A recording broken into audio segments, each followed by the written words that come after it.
Hello and welcome. I'm Ashmanix, and this is a bonus Saturday stream. I want to play some more Ace Attorney Investigations. I want to get this first game finished, because I thought it would have ended on the stream yesterday, but it didn't. So, with no one watching me, I think I'll play some more. Let's get into this. Continue. Yes. Switch to have my little face in the corner. Hello, I am here. I am relevant. I am real. I am a person.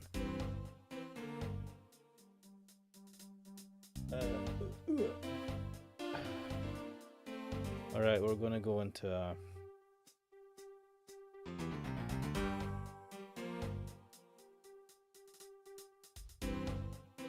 why has this been recommended to me?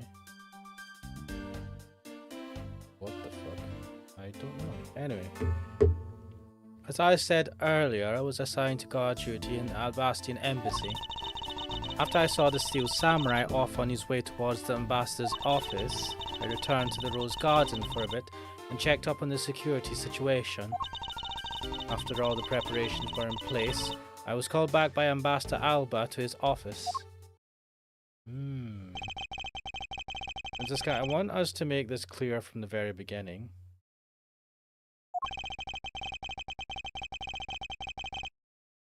Solo leveling season 2 is out. Interesting. So what I wish to confirm is that the only time span in which you were in this office was before the murder occurred. Is that correct? Yes, of course. I see. For now, the only way that I can see for us to break out of this situation is to ask Franziska about her testimony in more detail. Alright, so we have to...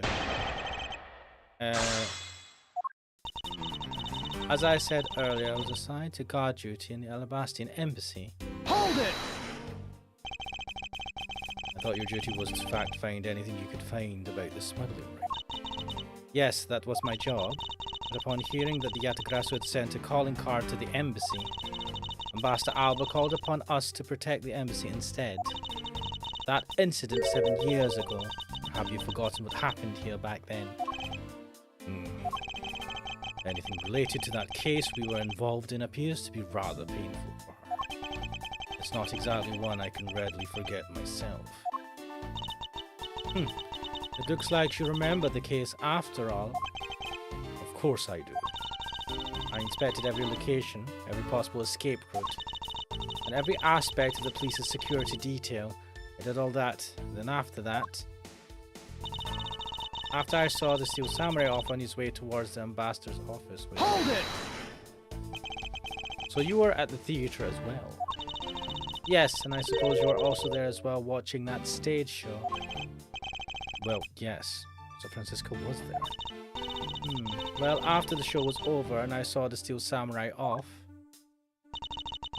I returned to the Rose Garden for a bit and checked up on the security situation. Hold it!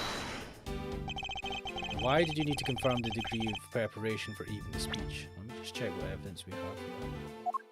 So we're talking about the murder of Damask 2. We're trying to prove... We don't even have the image of... This is weird.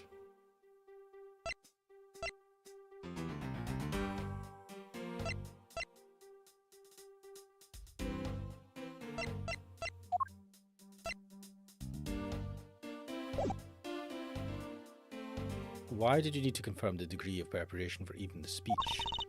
For security's sake, of course. What other reason could I have had? No one knew just how the Yatagrasu had planned on getting in, right? Yes, I suppose you're right. And in the end, the Yatagrasu did choose to appear in the Rose Garden. No, didn't we prove that that wasn't the Yatagrasu? Oh, it's just a shadow. Wait, is that...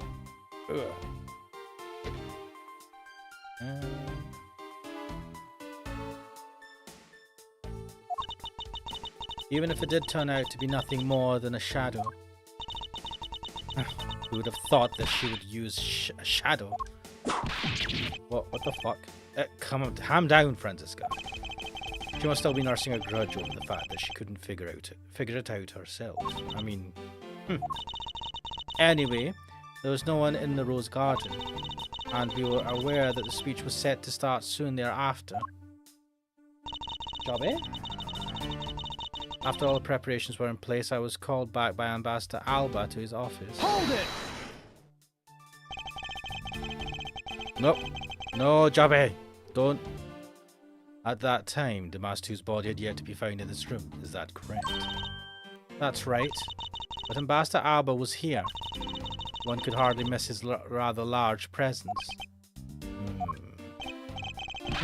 A criminal will say anything to get out of getting arrested. How do we know you're not lying? Ugh. Well, if you need proof, I'd be happy to oblige you. Oh, Jobby, what you up to? Oh, don't push the bottle over.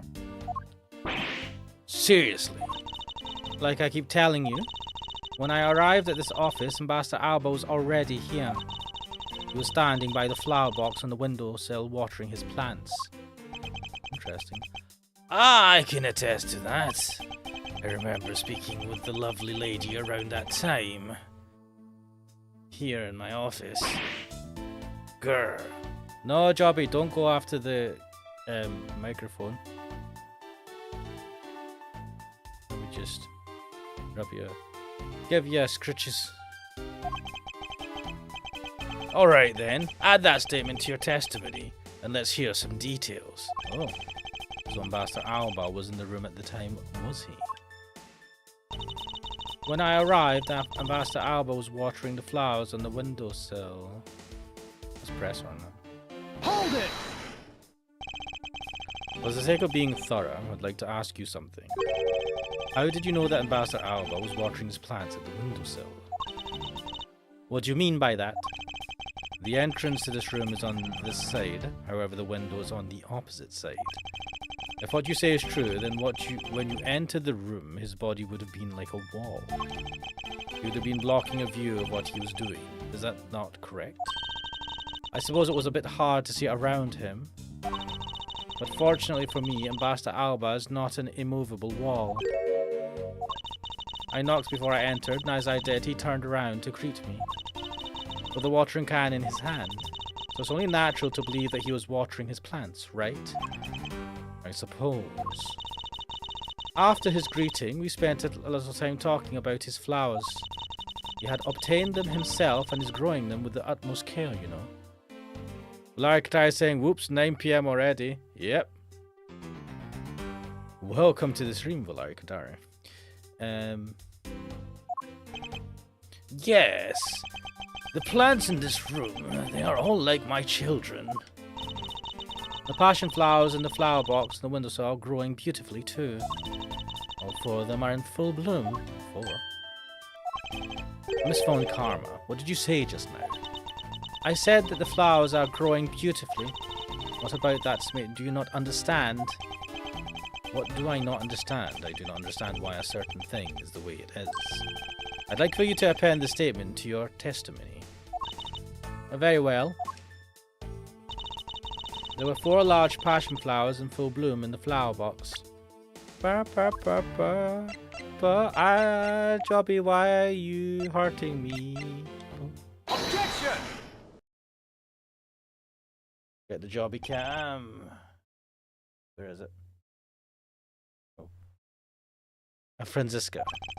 For some odd reason, your testimony contradicts with this piece of evidence. It does appear that way. Ha! I knew it. I knew we couldn't trust your words, sis. Mr. Edgeworth, what are you doing discrediting Miss Von Karma like this? Yes, sir! If you keep this up, she's going to get taken away, sir. Eek! All I've done is state what I saw. I have not made a single mistake in my testimony. And for this, I'm still under suspicion for murder. Is the number of flowers really all that important at this juncture, Miles? At the very least, it is a contradiction in this enigmatic case. One that I find hard to dismiss as irrelevant. Ha! Then let's hear it, Mr. Prosecutor. What does the number of flowers have to do with anything? What does it prove? I believe the answer to that will become clear if we were to examine that flower box. How did this contradiction come about? There must be something behind this discrepancy. They're my beloved flowers. I've grown them with the utmost care.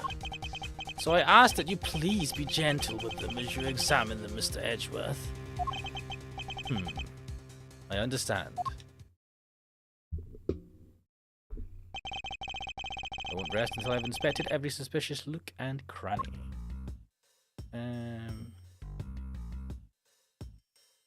Yeah, so we know that... Well, I know that this is from that flower bed. These are just the sticks that are used to hold the flowers up. The name of these flowers, I believe they're called passion flowers. Despite being called flowers, they are actually a species of vine. They appear to be growing well and are well supported by these plant supports. Oh yeah, there's 2 holes there where the things were missing. Yeah, but no matter how I look at it, it looks like there are only 2 here to me.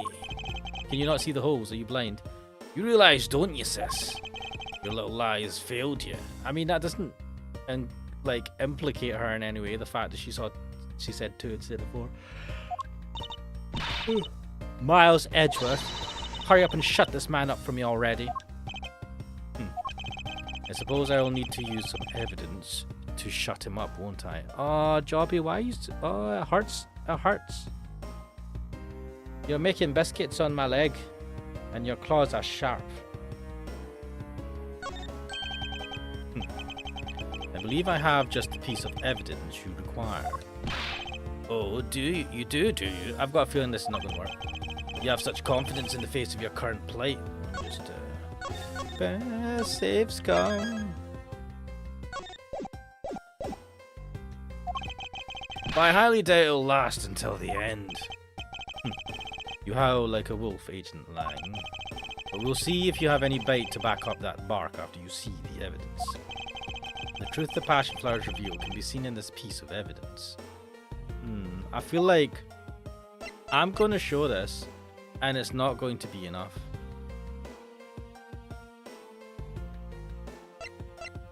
Larry Qatar, I'm going to say maybe your car was just stopped fast enough.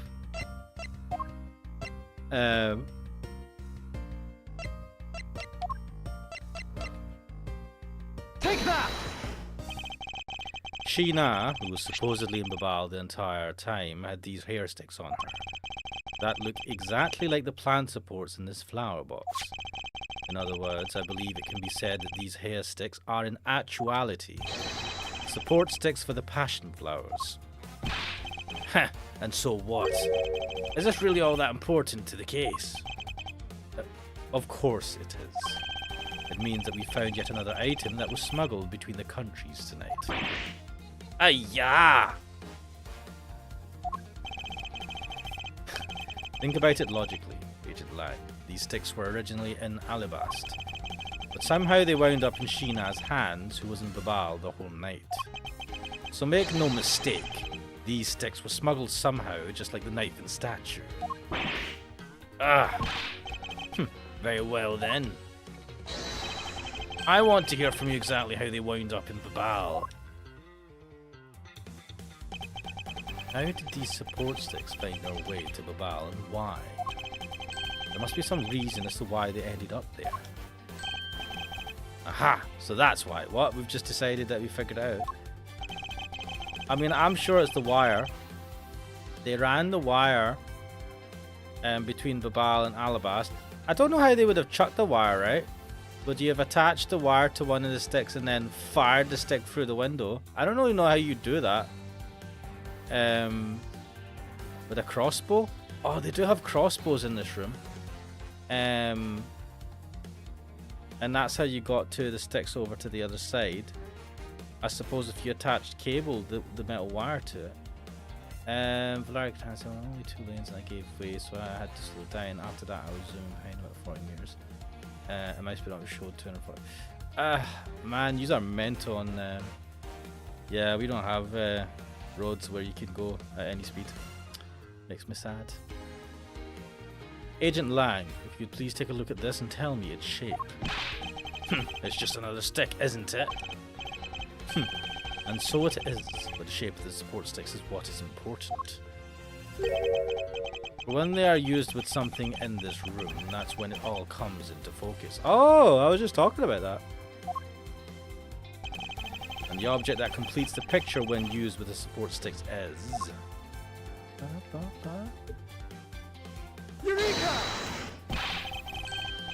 That's a crossbow. Wait, you're not really suggesting.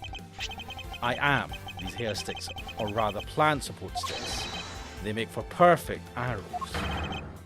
Aiyah!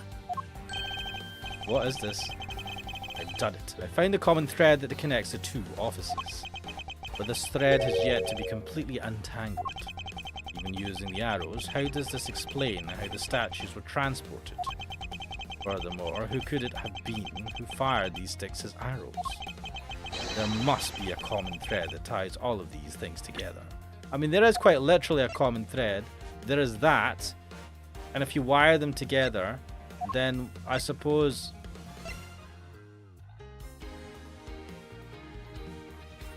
Found at the open air stage. It looks like a guitar pick. It's also wet for some reason. That's got to do something. Is it attached to that? What? That'd be weird. Not so fast! Black Tyson nerves. Mate, Range Rovers can be well fast. Doesn't matter about the size of the vehicle. If you're going straight and you have a big enough engine, I know quite a few models of Range Rover have massive engines in them. So I'm not surprised at it going that fast. What I would be surprised with is if they were going round corners that fast, because Range Rovers, being high up cars, Jeeps, do not take corners very well. They have a lot of body roll, unless they're sports versions. But if you're going that speed on the Autobahn, I would imagine you'd be driving a sports version.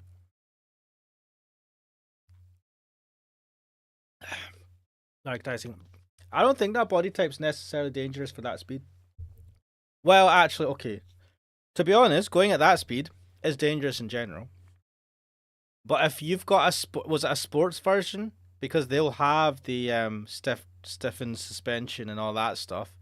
So even though it's a Jeep, it will have handling kind of like a sports car. I've seen, to be honest, over the years, I've seen plenty of people in fast Jeeps going way too fast on the motorway. And we have a limit of 70 miles per hour. And they're been going a lot faster than that. So I'm not surprised by any of this. Mr. Prosecutor, hold up a second. You do realize what happens when you tie a statue to an arrow, right? They don't fly at all. Yes, it was cable, you dumbass. Oh, for fuck's sake. So Babal's statue was draped in the Yatagarasu's clothes and then shot over here. Even if you fired an arrow from the side, they wouldn't go far with the statue tied to them. I don't think I need to tell you that the Prima Duck statue didn't sprout wings. You're a real staff row, aren't you? Ugh. The Prima Duck statue didn't sprout wings. Of course they didn't. Can't I just say to him, we used this? I don't want to go through his bullshit testimony. I just want to say, we used the wire. Fuck all this chat. Also, alright, Res1 Coder. Welcome to the stream, though I suspect you've been watching the stream for a while now. Welcome, hope you enjoy. Of course they didn't. Glad you understand. I feel much better already. I was afraid for a second that you were unaware of that crucial fact. It's only crucial because you're under the belief that the wings are necessary to this equation. What? You need to free your mind a bit more and let it fly like a bird on the wind. The fuck, Edgeworth. The Prima Duck statues flew, but not on a wing. Allow me a bit of your time, and I'll explain this mysterious phenomenon to you. Why?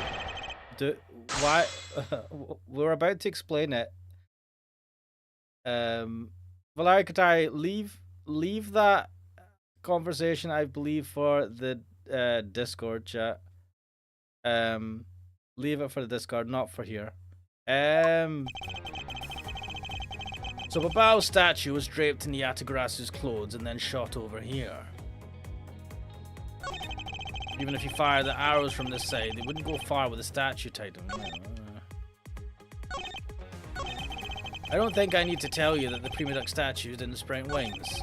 You're a realist after all, aren't you? Right, what the hell? Hold it! Do I press him? Because I don't know. I know I'm going to say that we need to use the cable. But that incredible scene just happened to have been caught on film, resulting in this photo. Ha! And what an incredible scene it was. This photo was taken by a freelance photojournalist, right? Yes, so I hear. And not every photojournalist is known to be honest, right?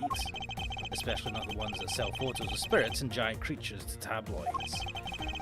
Yes, I know what you mean. I've seen those sorts of photos many a time in court. But there have been times when those photos have turned out to be telling the truth. If you had ever stood in a court of law, you would know that it's entirely plausible. Ha! You do believe the stuff you're spewing right now? The courtroom certainly is a strange place if what you say is true. But there really is something odd about the photo, no matter how you look at it. Ah, cool, no problem, Lark now. Even if you fired an arrow away from this side, it wouldn't go far with a statue tied to them. Hold it! That's true. But we are in agreement that an arrow by itself would reach the other side. Correct. But just the arrow by itself is pretty meaningless, don't you think, Mr. Prosecutor? Because the things they wanted to smuggle were a lot bigger than nothing. No, that's not necessarily true. What? What I need right now is not further discussion of my conclusions, it's a launching of my conclusions. The shooter wanted to launch with the crossbows, not the statues themselves, but rather something a crossbow can launch that can be used to move the statues. Right. Oh, he's asked? Okay. Hold it! Oh, shit! Shit, I pressed the wrong button. The thing the crossbow launched. Allow me to show you the answer. Well, come on then, show me what you've got. But I warn you, I'll know when you're just bluffing. This is what was launched from this Alabastian office with the crossbow. Take that! All of that, so I can just say, what was this? Finally. Finally, we have reached this point in our discussion, where I present to you that which was carried by the arrow from the crossbow. Heh, I get it now, Mr. Prosecutor. I can see exactly what you're trying to say. You're saying that the wire was tied to an arrow and then shot into Mr. Cochin's office. Oh wait, they're not on the same floor? Oh, this is not going to work. The Prima Duck statue that was in Alabast could have been sent to Babal. But the Prima Duck statue in Babal couldn't have been sent to Alabast, so that must have went via the... I think it went via... Was there not a trolley that the Steel Samurai was moving? I think it went via that. Anyway, he's probably going to bring this up. Valakatari, no, I'm not familiar with them. Just someone new. So do be nice.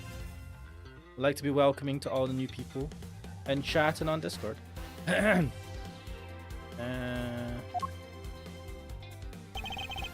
All the way from the 5th floor of the Alabastian Embassy down to the 3rd floor of the Babalese Embassy.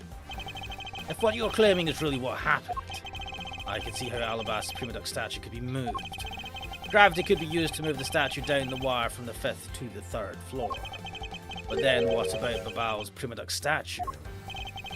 The dark shadow in this photo is clearly flying away from Babal. Valakatari, I don't think it's from that. I don't know where from, but I don't think it was from that video. Going in the opposite way of gravity from the 3rd floor of the Babalese Embassy up to the 5th floor of the Alabastian Embassy. How do you explain that? Aha, I think I finally see how the gears behind this whole trick work. What? No.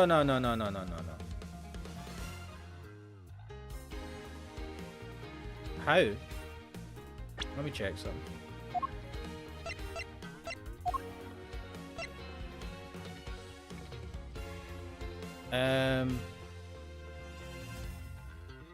So they were used as an arrow. But yeah, I mean, how would you have... I genuinely don't know how they send the other one up. Oh, would they have... No, that wouldn't have worked.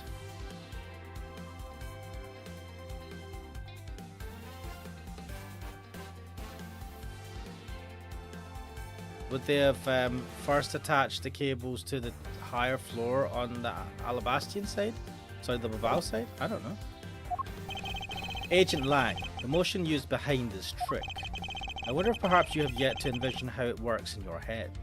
Well, I thought they fired the cable over, and then on the other side, they would have fired the cable back and then pulled at the cable?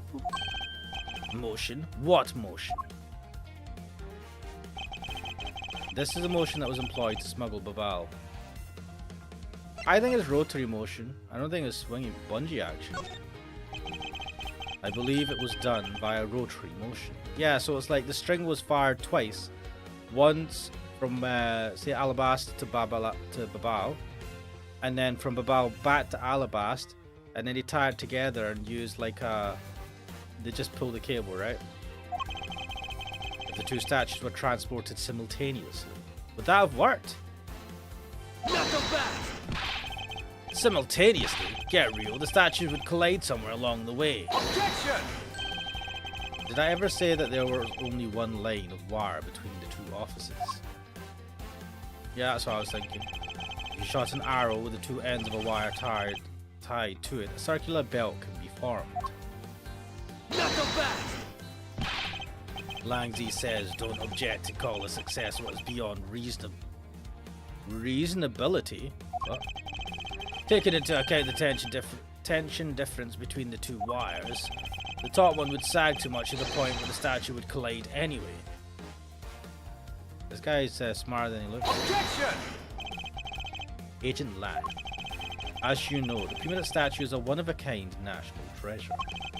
And the fact that Babal's statue is a hollow replica of the real statue. Oh shit. It would naturally be lighter than the real one, meaning that my idea is very possible. No one would know that. Langzi says you're just making up. Yeah, like we've Lang doesn't know that the one in the Babal side is fake. How? Here is what I believe happened. Also, are we allowed to just tell them that? Monsieur and her mystery co-conspirators set themselves up in the two different rooms. The co-conspirator bridged the rooms by shooting the two ends of the wire down on one arrow. Ooh, I never thought about doing it that way. Then the two of them covered the statues and proceeded to transport the statues. After the switch was completed, another arrow was fired, carrying the other end of the wire down to Babal, where it was to be disposed of. And to do that, Monsieur hid it inside the grandfather clock QED. Also, where's Jobby gone? You know, Jobby, you bug me during the day, but whenever I do a stream, you come and you mess about for a bit and then you disappear into the ether.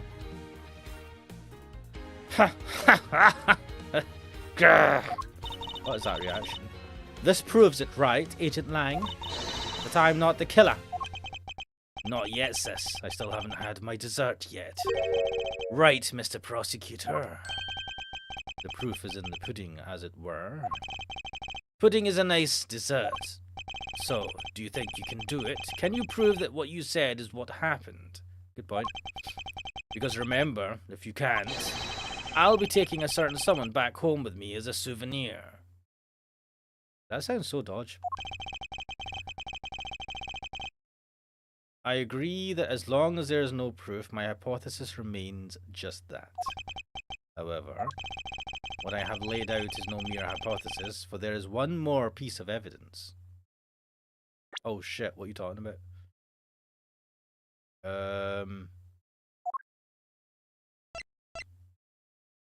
I don't know what he's talking about. Besides this, Why was this wet? And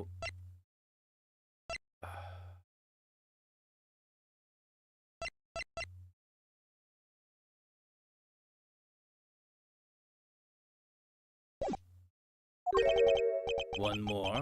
This should be interesting. Yeah, I don't know what he's talking about. I love it when Edgeworth's like, I know what I'm talking about, and I'm sitting there going, what's he talking about? Oh my god, what the fuck? It's like, what are you talking about? I don't know. You think you have a piece of evidence that will turn your hypothesis into fact? Oh wait, I suppose we could prove it by saying that this one... Can we though? If we say that this Prima Duck statue is fake...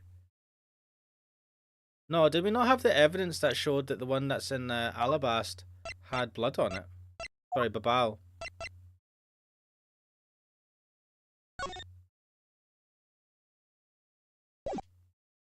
Used to be real but has been swapped with a fake from Babal. Right, that's not the Babal one. This one's the Babal one.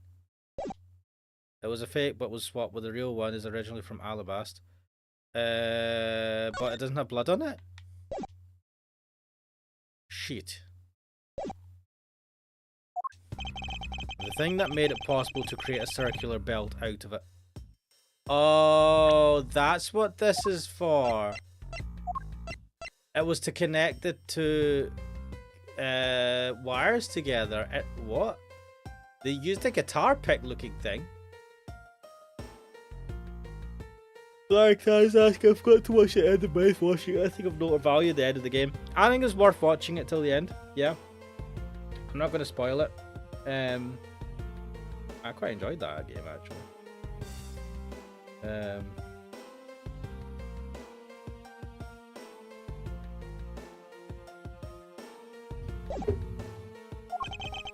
I believe that it is right here in this very room. Wait, what? Oh shit, then I'm wrong? Fuck. Now then, I believe this is what made the circular belt transportation method possible. I'm assuming it's the ceiling fan, right? What else would it be? Well, here we go, guys. Take that! Ha! Look like you drop another bomb on us again. The last piece to the trick are two pulleys. Precisely. The ceiling fans double as pulleys in this case. And thanks to the fact that there's one installed in each of the offices, the ceiling fan's made for the perfect pulley set for the wire to run on. Did nobody notice people firing arrows at each other? Well, that doesn't... Like, we've given a hypothesis, but we still don't have hard evidence. Also, I've just realized that this pick looks like... where's my mouse gone? This pick looks like this part of the flower logo. Interesting. Anyway. Like, there wasn't that long left, like a of the game. We were really close to the end at that point. This must be it. This is how the smugglers bypassed the impenetrable security. Grr. You really are something else, Mr. Prosecutor. I bet you've figured it all out already, haven't you? You know who the big broad shot that set up this real-life stage show is, don't you? The person who set up this rather large and complex stage show needs to be someone who had foreknowledge of the existence of a ceiling fan in both the Alabastian and Babalese offices, and that the Passion Flower support stakes could be used as arrows. The real mastermind behind this case. Well, don't you dare make this wolf wait for his food. Why are you so hesitant, Miles Edgeworth? If you can't say who it is, why don't you present something like you always do? A single point of the finger here in this case will explode into an international incident. Also, Cookso, welcome to the stream. People saying mouthwashing was really good. That was near the end, yeah. However, it's already too late for me to stop the forward momentum. It appears that I have no choice now, but to rush in. There is a piece of evidence that will point us to who the mysterious mastermind is. Is it really gonna be this? Bro. I can't save. Shit. Shit, game. Ya bastard.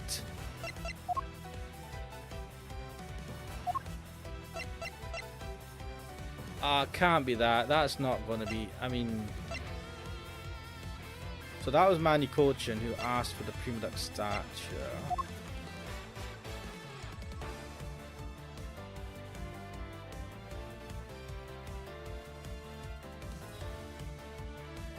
No, that's from the KG incident. Doesn't prove jack shit. Wait. I mean, does that show what happened?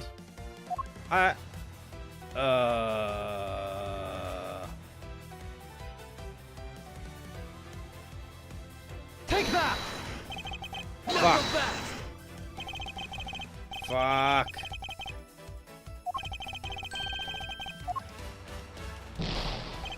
I mean, the video I get. Wait, let me have a look at the video. What does the video show us?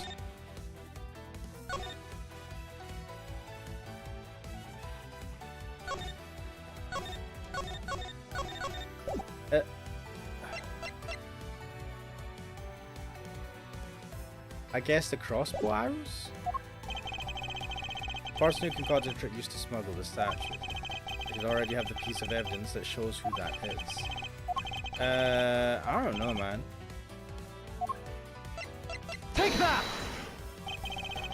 The smuggling could not have been possible without the use of the crossbow. Furthermore, the arrows that were shot by the crossbow were plucked, as it were, from the flower box in this very room.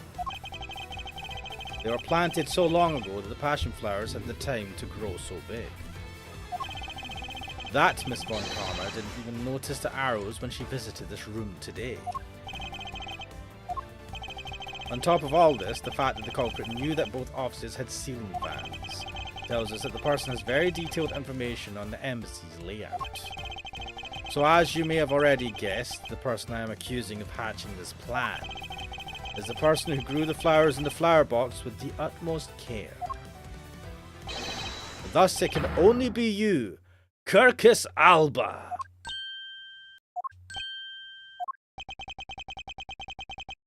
The fuck is this little child trying to tell me shit? Fuck you, asshole.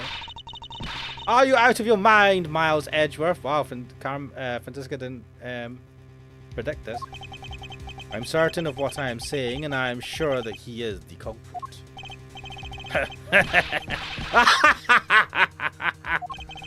Tell me, Mr. Prosecutor, what was the ambassador trying to accomplish by doing all that stuff you just outlined? Why in the world would he need to use a trick like that? I understand your need to doubt me. However, there is one thing that stands out to me as very odd. Just one thing, huh? Albuquerque? Is that what his name spells out? Albuquerque's? Oh yeah, Kirkus Alba. The one single end result Ambassador Alba sought to obtain. If we were to examine the focus of this complex trick, I believe we will finally find the answer to everything. Right, so they were swapping over the statues. Why? Alabast had the legitimate statue, so why would he need to swap it over? Unless the counterfeit money was in it? Everything will become clear once we examine this piece of evidence. Uh-oh. Fuck you, game, not letting me save.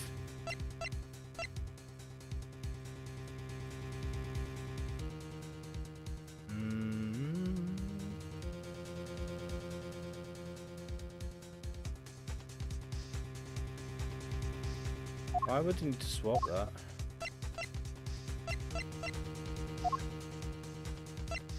Yeah, it's the one from the Take that! No, get fucked. Game says no. Like I saying, and isn't Alba a girl's name? I don't know. Oh, Langsy says items that became evident should never have any part overlooked. All evidence related to this case are fine and don't need to be examined again. Fuck. Fuck! You game! Now you let me say fuck off. I don't know, man. What is the...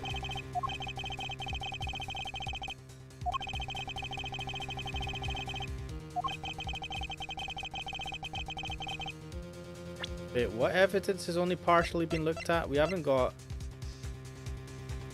They were all burned up, so that's not... Oh, this document, right?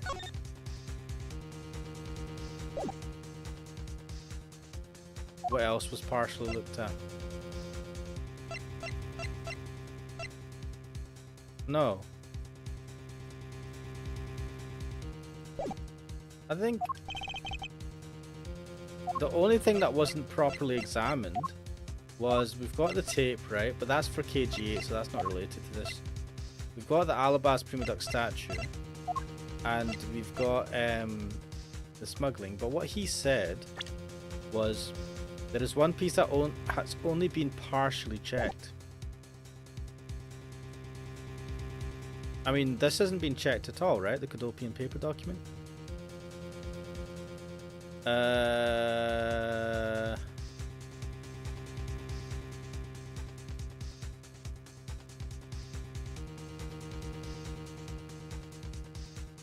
Take that! Not so fast!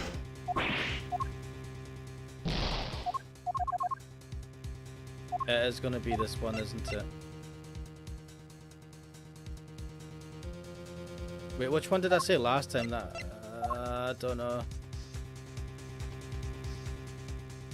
What did I say? The dirty one? Take that! Not so know. fast! I don't know. I don't know. Take that! Right, no, fuck off.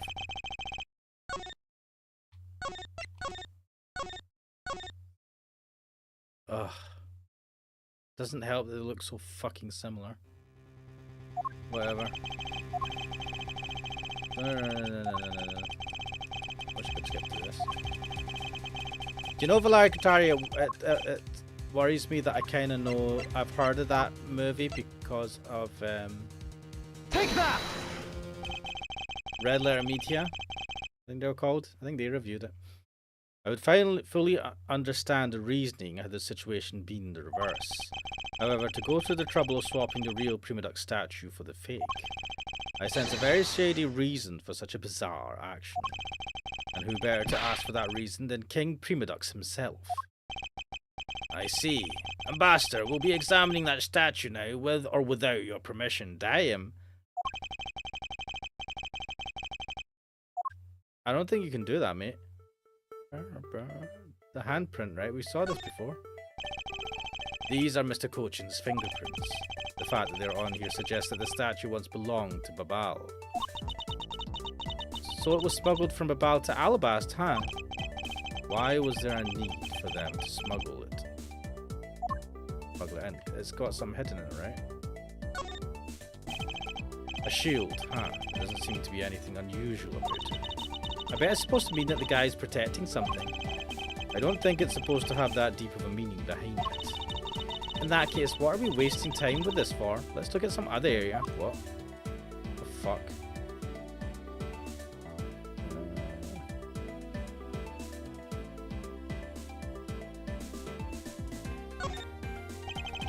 With his sword drawn like that, there's an aura of valor and bravery around King Prima Duck. He looks so cool standing like this, with the sword stuck in the ground in front of him. Maybe I should try and come up with some cool pose with a shuriken or something. I am seriously beginning to think that her real goal in life is to become a ninja. Hey, Mr. Prosecutor, there isn't anything particularly odd about the sword, right? No, not really. I suppose we should examine a different area of the statue now. Valerian, I forget what the twist was. I feel they mentioned it, right? It was something super dodge. What was the twist again?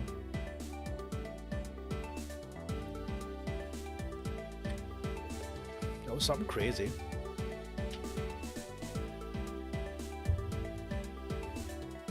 Mate, I ain't gonna buy it and watch it.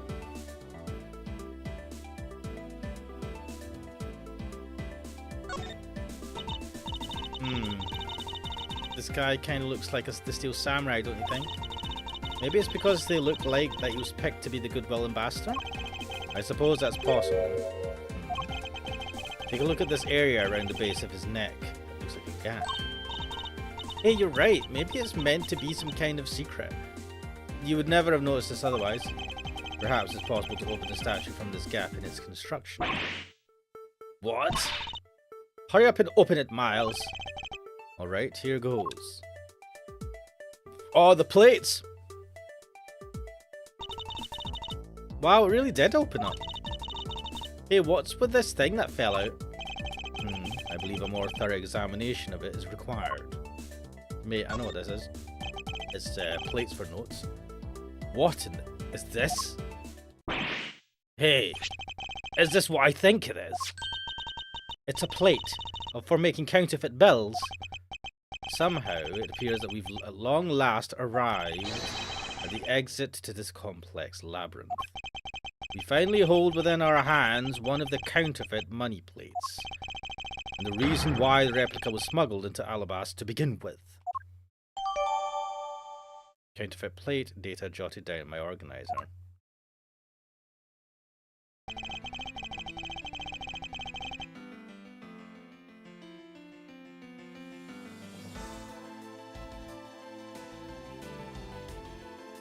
The Prima Duck statue can only be handled by the ambassador or the secretariat, and the replica is nothing more than a hollow shell covered in gold. These two circumstances make the statue the ideal object in which to hide contraband.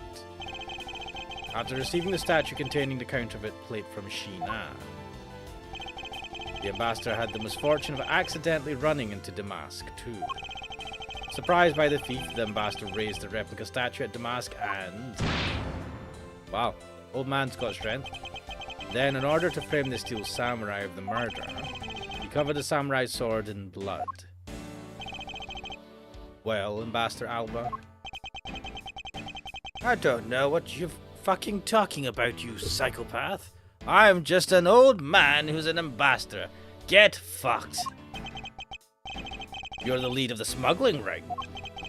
My country is a mess. Wait, you talking about the UK? And it's all because of you. Yeah, because of you. Alba, it's your fault. You're the one who killed Damask too? Answer us. I never thought that you would figure things out to this level.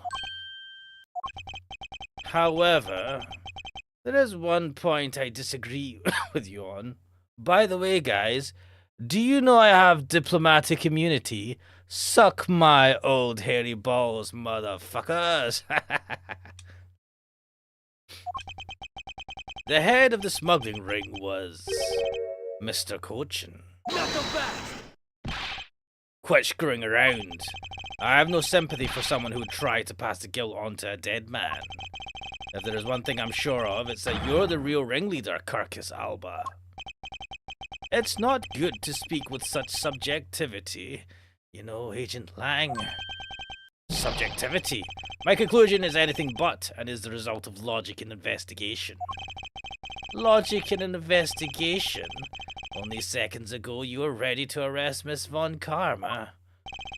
I don't think we can give such flip-floppy logic any real weight, do you? Yeah, you're a bit too much talk and not enough action, mate. Gotta back it up.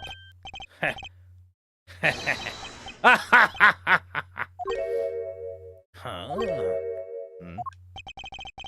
It looks like you still don't get why I came back. Excuse me. You see, the reason I came back is so that I could sink my fangs into your wrinkly old neck. From the very beginning, my real target has been you. What? Agent Lang, I demand an explanation. Sorry, sis. I didn't mean to put you through all that. I had a suspicion that he was trying to, like, get an excuse to get close to Kirkus Alba. But, I mean, how did he figure it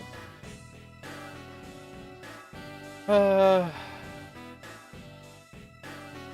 Like I said, I really love to see the Red Letter Media guys' reaction. They did a best of the worst episode, and in that they talk about the baby. So it is out there. It was fairly recent. I think it was this year sometime. Sorry, last year sometime. Isn't that what diplomats have? Yeah, they have diplomatic. Or is that an ambassador thing too? No, he is an ambassador. He is a diplomat. As the ambassador of Alabasta, he is a diplomat. Sorry, sis, I didn't mean to put you through all that. I knew you were innocent from the very beginning. You did? I knew that this whole incident had been meticulously planned and prepared for. So naturally, the occupant of this room, Ambassador Alba, seemed the most suspicious. But without the ambassador's permission, we couldn't get in to take another look around. Ah, so that's why you put on this big show to accuse Francisco of the murder. Using Francisco as the bait, you were able to gain his entry and investigative rights. Yeah, if I hadn't done that, I doubt the ambassador would have given the okay to poke around. So that's what all this was about. Very well, I will forgive you. You're not going to whip him. But in exchange for using me as bait, you will take some responsibility and help us find the truth. What, you're not going to whip him? Why is Lang getting away fucking easy? Agent Lang, for giving me such a great opening, I thank you. You know, I just knew, Mr. Prosecutor, that somehow, if you were able to find some proof by investigating this room, that you would be able to figure out the real culprit with your special brand of logic. It's not a special brand of logic, it's fucking normal logic, man. You're all acting like he's a super genius. He ain't Batman.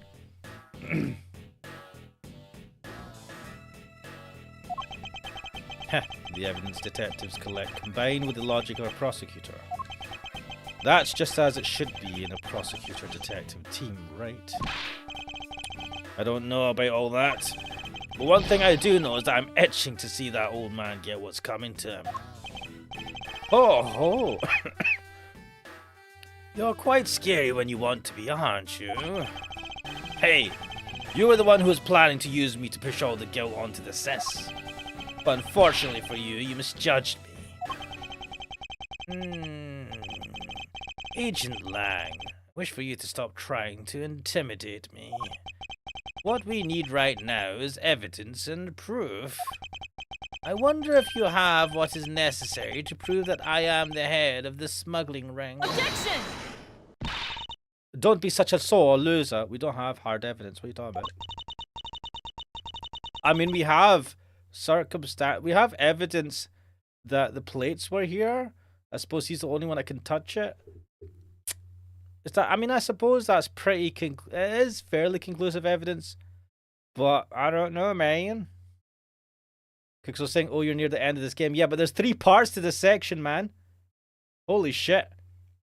That's why I'm playing it today as well, because it's a long fucking section.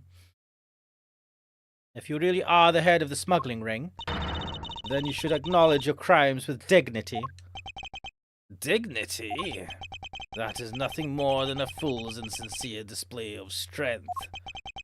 If you really wish for me to acknowledge my crimes, then I would like to first see some of this thing you call evidence. Bro's never heard of evidence before. Shut the fuck up. Grr. I tell you, I knew nothing, really. I didn't even know that a counterfeit plate was hidden inside that statue. Objection! By the way, have you heard of diplomatic immunity, bitches? You swapped a real statue that vested in your country the authority to rule for a fake. It doesn't make any sense that you didn't know anything. It doesn't make sense? Where doesn't it make sense? Can you prove that it doesn't make sense?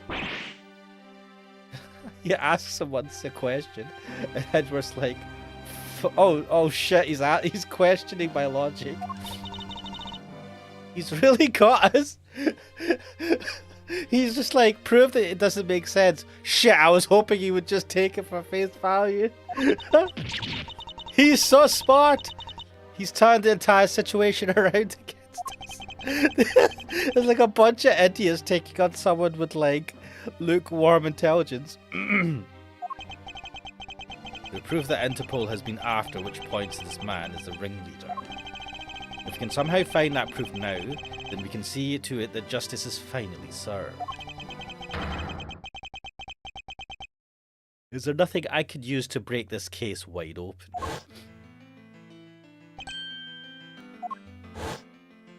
The video. The trump card and the videotape. With those two items, we might be able to finally bring this man down. But the card is evidence from a case that Mr. Faraday hid away in secret. And the tape was stolen by Detective Bad from the police. They are both illegal evidence. No matter what, a protector of the law can't be allowed to use such pieces of evidence. Needless to say, we Von Karmas are commanded to achieve nothing but victory. And by any means necessary. The only way to bring someone like that to justice was to do so outside of the courts. That's what we thought at the time.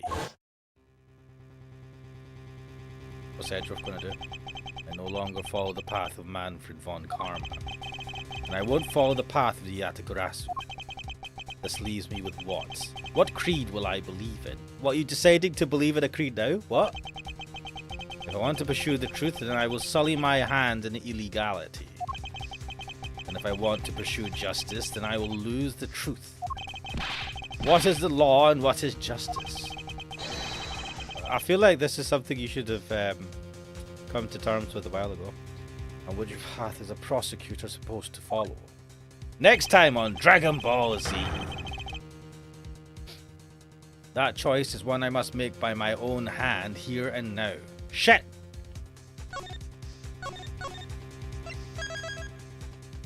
What's the right answer? Like, well, don't use the trump card? Use the trump card? Don't use it? We're gonna fuck ourselves over. No, man, I think that was a wrong choice, but fuck it, let's see where this goes. I am a prosecutor, and I can't allow myself to use evidence such as these. Can we not insinuate it, then? Mr. Edgeworth, if you don't do something, Ambassador Alba is going to get away with it. I know, but... Objection! What are you holding back for? The only thing a Von Karma should pursue is the perfect proof. If you really do have what it takes to complete our argument, then there's absolutely no reason not to use it. But it's illegal evidence, right? How can you use that? You can't use that in court. Langzi says the reason people judge people is because people are people. Shit, man. People die when they die. People are dead when they die. People weren't born to be chained to the laws. Laws were born to protect the people. That is very true. You're the only one here right now who can put this guy out to pasture. No, I mean, Francisca's seen evidence. And that is the only way a second or a third generation of Zheng Fa's people will be born. Wait. Are you the first generation of Zheng Fa's at a new country? What are you talking about? Can you really still hesitate knowing the fate of a nation rests in your hands? Bro, what are we talking about a whole country? There is no limit to the law. Any limit that exists was set there by man. When a person goes beyond that limit, then the law too crosses into new territory. Is this how we're going to convince ourselves? For what reason were laws invented? The answer to that is what I must now show. Ambassador Alba. Alright, so we do use the evidence after all. I wonder if you might recognize this. I wonder what that card is. I've never seen that before in my life. It's a directives card used by the leader of the ring to relay instructions to his subordinates. Oh, is that what it says? This card was sent to the real culprit behind the KG8 incident 10 years ago. A man by the name of Mr. Manny Cochin. Oh, so why do you have such a card in your possession? Because it was hand-delivered to me by a certain great thief, the Yatagarasu. The Yatagarasu gave that to you? Don't talk nonsense, and let's be serious, Mr. Edgeworth. Do you have any proof that the card contains direction from the ringleader? I'll have you know that the card is not the only thing I was given. What? This contains security footage that was shot just before the start of the KGA incident. This definitely dates the game. A VHS tape, man. Bro. The KGA incident, the card, and the video. These two pieces of evidence are what will seal your fate. Ho, ho, ho. Very interesting. I must admit, I'm very curious now. Very curious indeed in these case-deciding pieces of evidence you've presented. Mate, you've got a target on your back. Wait, why are the soldiers from Alabas not just breaking in to arrest you guys? Like, how are you getting away with this? He's the leader, the ambassador of Alabas. There's no way you would have gotten in trouble by now. The prey the Yatagarasu has been chasing all this time now stands before me. I can't allow this man who has had free reign for 10 long years to simply walk away. Now is the time for me to bring to fruition the valiant spirit that was given to me. Right, wait, now we're in the Neutralis, but none of the soldiers have arrested us yet. Theatrum Neutralis lobby. So what is this interesting thing that you wanted to show me? He is literally just going to tell his soldiers to nab the tape and just set fire to it. I hope you have a copy. Also, why is Francisco Vacarma just staring at him? All the Edgeworth and Lang are just like, I'm just humming a tune in my head. The trump card and the videotape. These two pieces of evidence together make for the ultimate hand. And this is where the real meaning behind Detective Bad's words will be realized. Detective Gumshoe. Yes, sir! What you see here is security footage shot just before the KG murder occurred. Why would you walk around with the knife?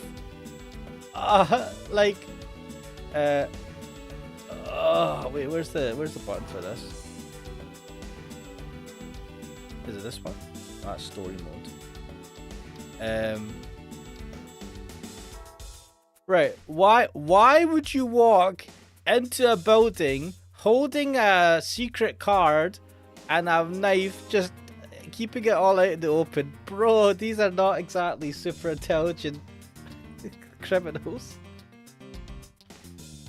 Oh my god.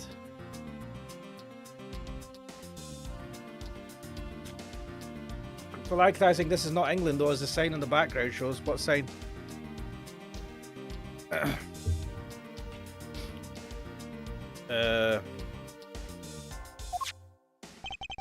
This is a section that proves that the card was used to relay an order. What, the fact that the card was just there? Take that! As you can see, Mr. Cochin is holding the card in his right hand. Just out in the open, like a complete and utter fool. The man has pockets in his suit, and yet holds... Don't think about it too much, Ashmanics. Don't think about it too much. Black do you have that sign in the UK too? We do have that sign, but it doesn't say do not enter on it. It's just a red circle with a white bar on it. We don't have the words written on it. So I mean, yes, I guess it's not in the UK, but I mean, I assumed this was not UK.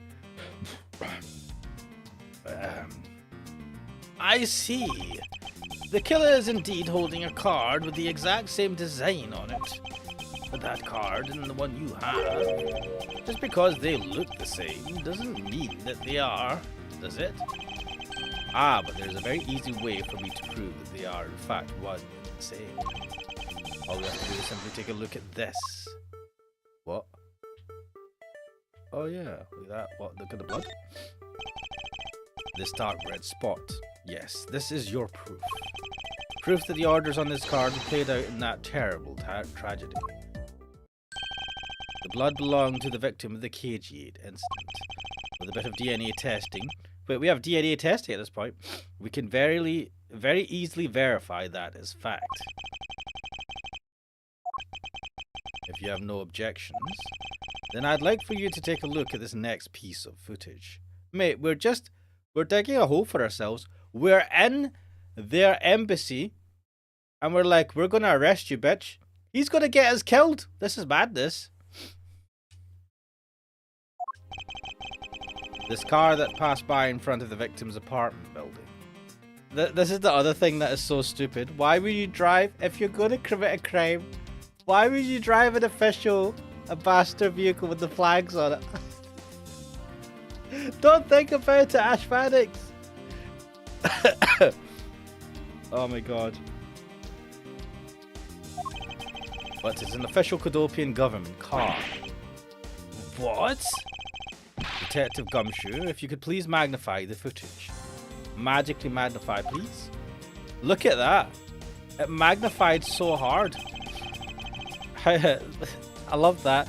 Like shitty security camera footage, magically magnified. This area of the footage directly links the smuggling ring with Kodopia. I suppose it's that. What is that? Where's my mouse?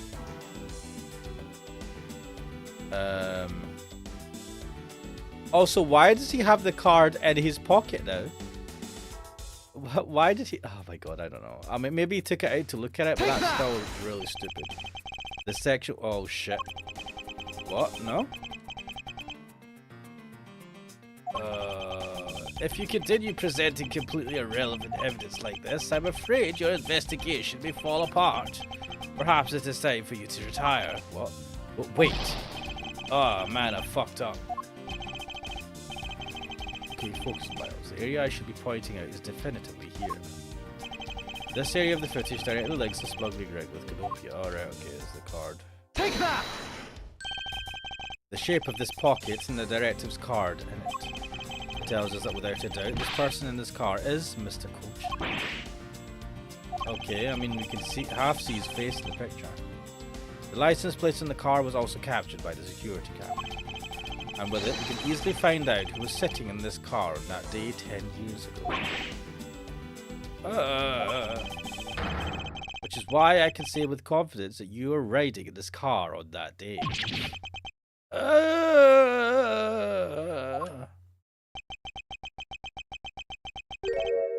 You absolute piece of shit. Ha!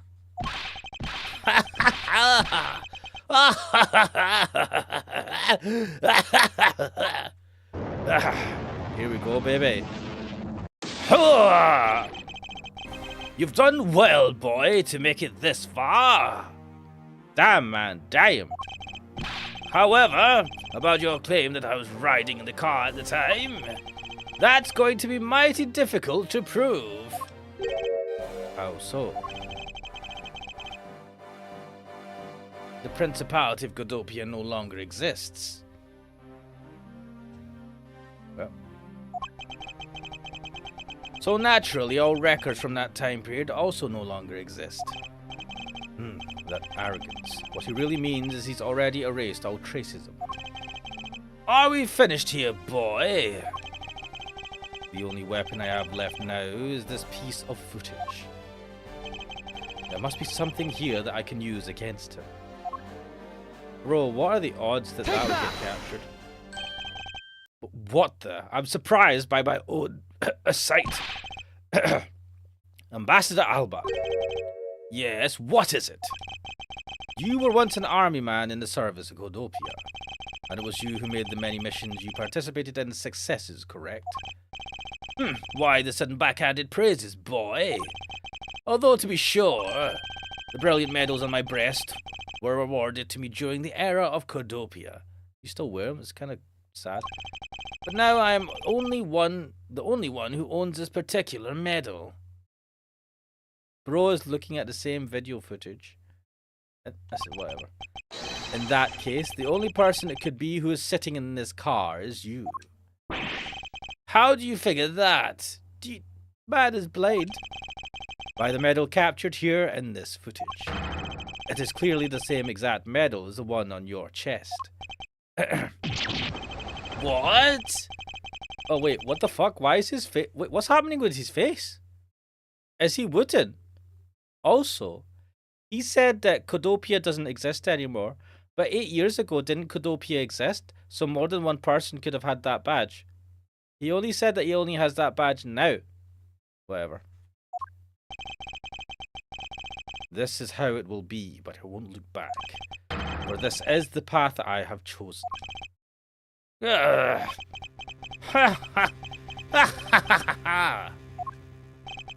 You've moved me with your devotion to this case, Mr. Edgeworth. Why is he taking such an arrogant stance? It's almost looking possible, isn't it? For the lot of you to have come this far. Looks like I just might lose our little game this time. You might lose the game this time.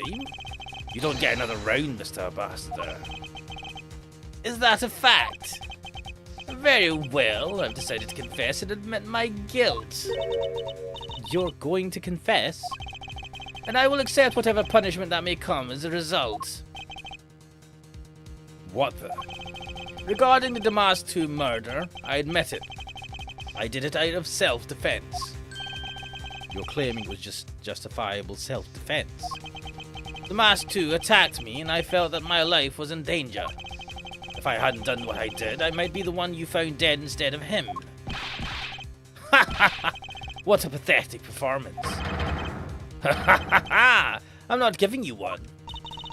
Wow, you two really know how to laugh at inappropriate times. If you wish to claim it was justified self-defense, then we will need some evidence. It's always evidence with you, isn't it? But if that's what you require, I'll provide it. That man left a mark on me when he attacked. What?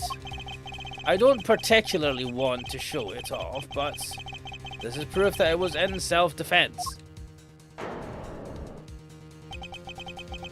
I'm an old man, and sometimes I don't pay enough attention when I should. But the mask too didn't have a single weapon on his body. Hold on, it's nothing to get worked up over because I hid the weapon.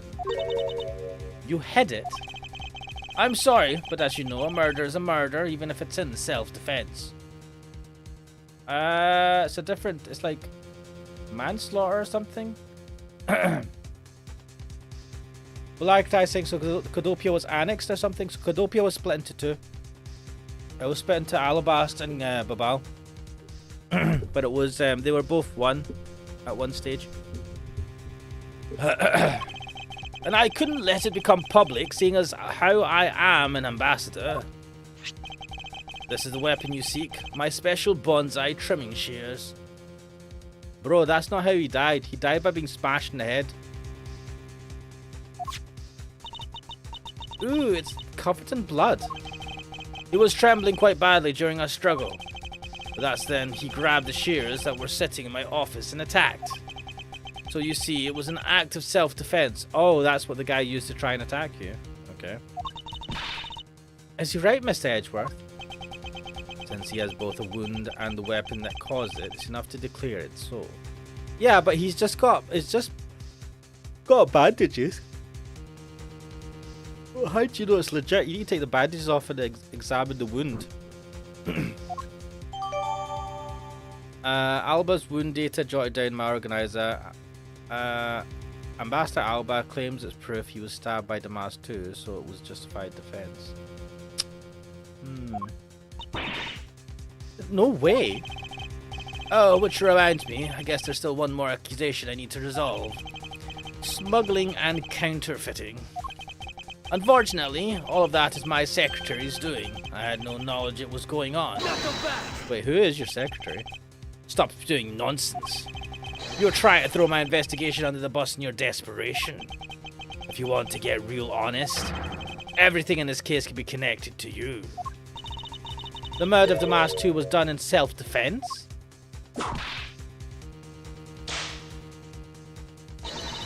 In my trials, no man escapes his crime alive. What? You killed him? Perhaps so, if you were my opponent in court. However, there's one very important fact I think you may have forgotten. And what is, and what is that? You guys are fucking unbelievable. Wait, what?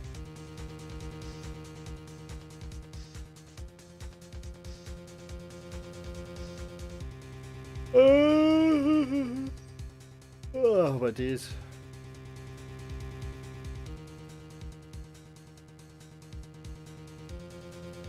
Oh, you're talking about from, they were interesting. You're talking about the character from Mouthwashing. Yeah, they were interesting. I knew there was, quite a bit of art for her. And what is that? Mate, you've not, for fuck's sake. Yes. How could you have forgotten? That's what you mean. Extraterritoriality. What the fuck? Extraterritoriality. Is that even a word? That's right. This embassy sits on what is effectively Alabastian soil. So any trial that is to be held will be held in Alabast. Therefore, the crime I just admitted to will never be tried in your courts. Agent Lang, what is Interpol's stance on this? Agents investigate, that's our job. The judgment of people who have confessed to their crime, that's the court's job. Gosh, shit.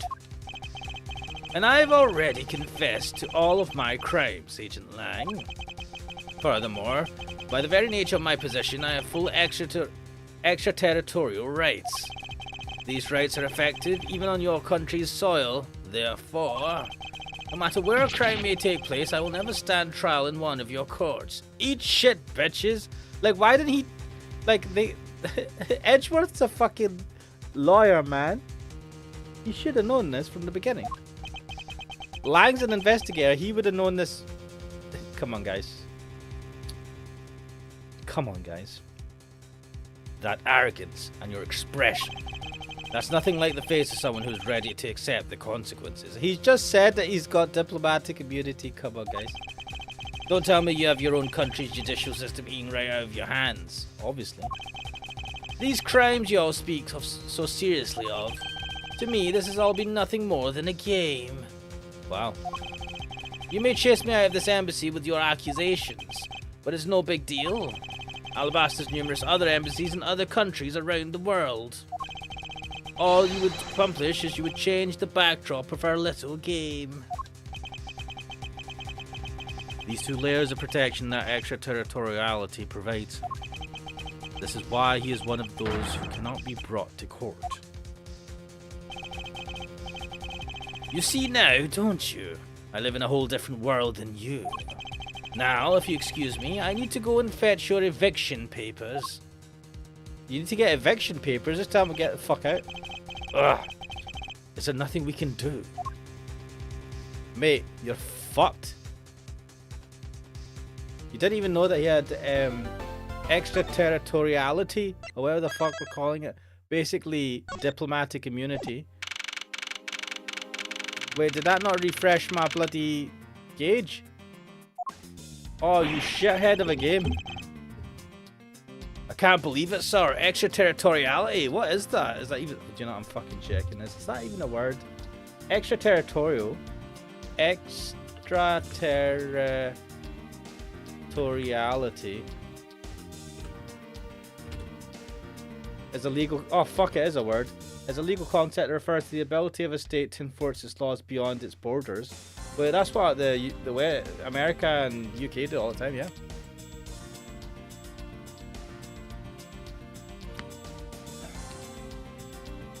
Isn't it, isn't that kind of controversial though? You just go to someone else's country or whatever and you're like, we're enforcing our laws in your country, bitch! Interesting. Anyway, it exists. It is a thing. I can't believe it, sir. Extraterritoriality? Fuck. Yes, there's nothing we can really do about that. In the end, we didn't have enough authority to bring him to justice. Mate, I could have told you this from the very beginning, that as soon as you figured that it was him, you're like, what are you gonna do? You're in, number one, you're in the embassy. So if this occurred in the embassy as well, it's on their soil. So it's none of our business. And even if it was outside the embassy, he has diplomatic immunity. I can't believe that even though we know he's the boss, we can't lay a finger on him. I know. What's Lang gonna do? Hey, Mr. Prosecutor. Sorry to skip out on you, but I've got some business to take care of. Oh, what's he up to? Is he gonna talk to the other ambassador? I suppose he could, they could help out. Like saying, as a policeman, Gumshoe should know that he could get arrested for unauthorized action. Yeah, but we've established that Gumshoe is kind of incompetent. I hate to admit it, I like Gumshoe, but he is... I don't know how he's still a detective. If you can't even give an evil guy like him a slap on the wrist, then what the heck were laws created for? What good are they? Laws aren't perfect. And people take advantage of loopholes in the law. Come on. What are you, 5? If the law can't help us, then get yourself... it's time to arm up, guys. Take the law into your own hands. Become Batman. I'm the Batman. They'll bring the law in my own hands. Vigilante. Then I'll go as a Yatagarasu and take care of this myself. What are you going to do? Kill him? What's she gonna do? Is she gonna kill him? Don't you dare. Mr. Edgeworth. Sorry that was a bit too harsh. I know how you feel, sir. We're trying to take on an ambassador after all. You can't take on an ambassador. And he did tell us earlier to get out of the theatre. This is kind of their country, I guess. But I feel like I've been slapped across the face for just doing my job. You get slapped across the face for not doing your job most of the time, so... What am I going to do? Should I retreat for now and formulate a better plan of attack? Nah, he'll run away and you'll never get him. Come on, everyone. We can't give up yet. For the logic of bullshit and anime, we'll get them, guys. Okay, are you completely insane? I want you to think about something for a sec. We've never let up for even a second, and as long as we don't stop investigating, we might find the rotten treasure hidden here. What are you talking about? He's got... Diplomatic immunity doesn't fucking change. She's right. Come on, Mr. Edgeworth. You're right, Kate. What? Very well. Let us reopen the investigation and see what we find. Come on, Kate. Right behind you? They're not going to let us in Alabasta now. There's no way. Okay, then I'll go check out Babal a bit more, sir. And I have something that I need to investigate further in Alabasta. How in God's name are they going to allow you in Alabasta? You've accused the ambassador. He's going to tell you get fucked. I guess not. This is a weird embassy. Oh well, I guess I'm just going to stand here and not do anything.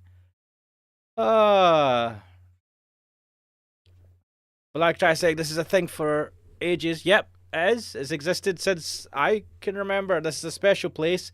Yep, it is their country. The embassy is a representation of their country, and anything that happens on their country, is against their country. That's the whole thing about the embassy. Like try saying an attack on an embassy can even automatically be seen as a declaration of war. Yeah, I mean, to be fair though, this would not be seen as declaration of war because it's individuals rather than government officials. But still, I mean, I suppose the police, but yeah, they can't do anything. Now then, before I gather any more information, I should do a bit of housekeeping. Spin all the evidence. Passion Flowers data erased from my organizer. Why? Why did we get rid of that? Ambassador Alba seemed agitated over something. What did he not want us to investigate? I wonder why. There are two special circumstances that surround the ambassador. First, the embassy itself has extraterritorial rights. If something happens on Alabastian soil, we are unable to legally prosecute him. Cool, it sounds like embassies are the perfect place to steal whatever you want. If you're the ambassador of that embassy. and Murder the Mask 2 run a smuggling operation and make counterfeit bills, apparently. But I thought all the counterfeiting was done by Mr. Cochin and Babal. Yes, he apparently used the embassy's coupon printing press to do it. But it's the same story over there anyway. Babal also has extraterritorial rights. Which brings me to my next point. The ambassador's extraterritorial rights. Those rights are effective even in our own country. Yeah, he's an ambassador. Really? No matter what happens, he can never be tried in our courts. He retains some very special rights indeed. Wait, you already knew this from the beginning, right? Basically, no matter what wrongs he may commit, we can't bring him to trial here.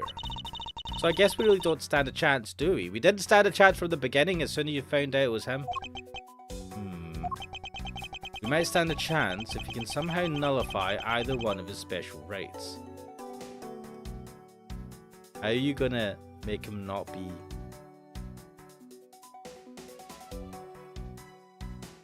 ambassador? What is he talking about?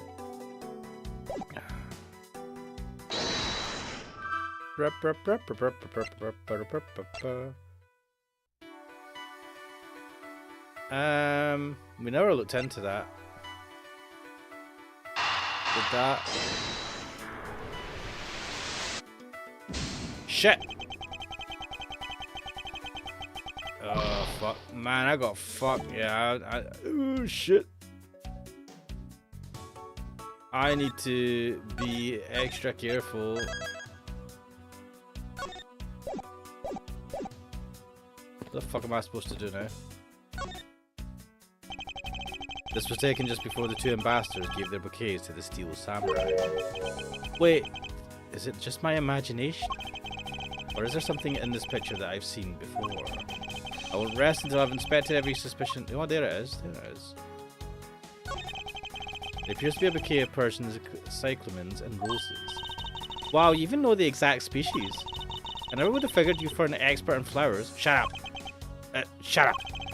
It's all because of those flowers that old lady sends me every month. Lol. Just look at me, I sound like some sort of botanist.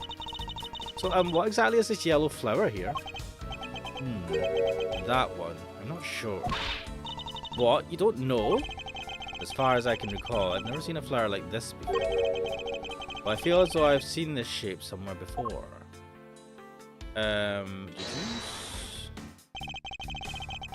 Yes, it's connected to what we thought was a guitar pick. Eureka! Could this piece of evidence be related to this photo somehow? Huh? Well... Nope, I don't think it's related at all. Oh, fuck!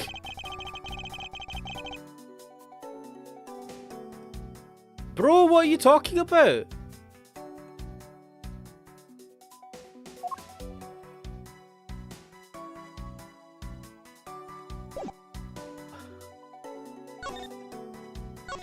What are you fucking talking about?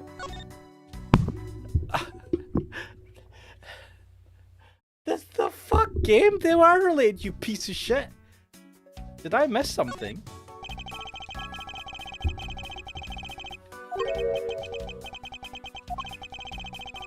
Am I missing something? I was on that. Right, you know what the fuck? Fuck off, game. This is the shit. This fucking bullshit.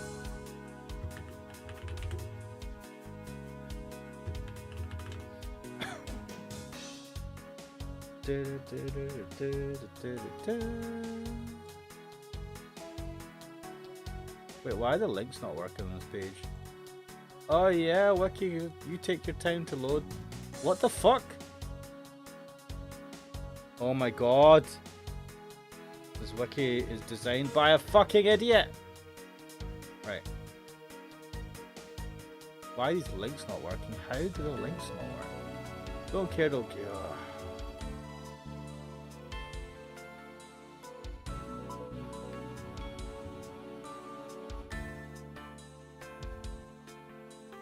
Where is it? Okay.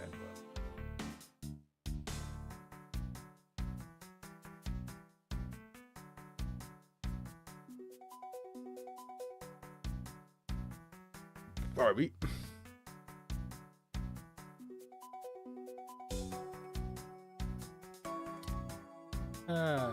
What? Dude, what?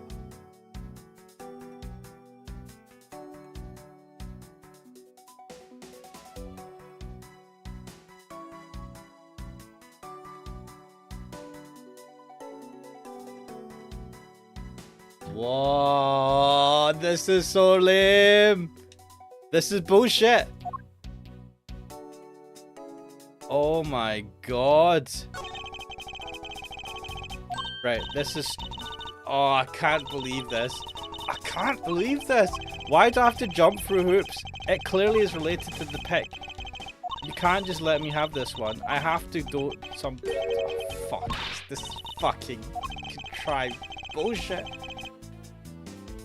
Shut up, virus scanner. God. Blah, blah, blah, blah. Blah, blah. Oh my god. I'm losing the will to live.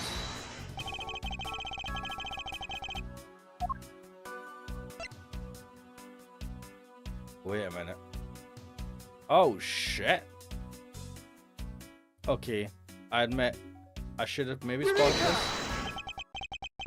Babal's national symbol is the butterfly, and alabaster is the flower. It would appear that someone is employing the old hide a tree in a forest trick. What are you mumbling to yourself about? Wait, what? The handle on this knife? Ah! Yes, it's the handle that was supposed to be on the blade that killed Mr. Cochin. The weapon that killed him was carried through the Theatre of Neutralis, and the very bouquet Ambassador Alba was carried. Ooh. The flower motif. It looks like one of the flower petals is missing. Ooh, and take a look at the weapon itself. It's missing the exact same petal. The knife in this foe is most definitely the same as this murder weapon. Albastia knife to be updated. Okay. Right. Now, apparently, I would never put these two together, right?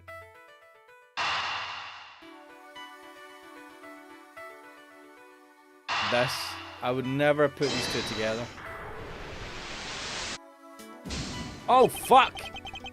Oh, no! Fuck off, game!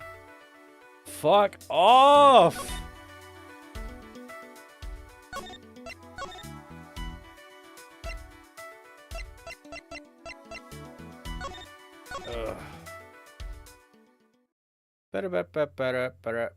I need to... Oh god, I'm dying here. I'm fucking dying here.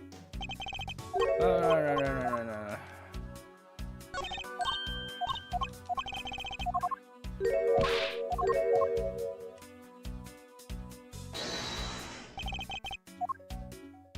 Eureka!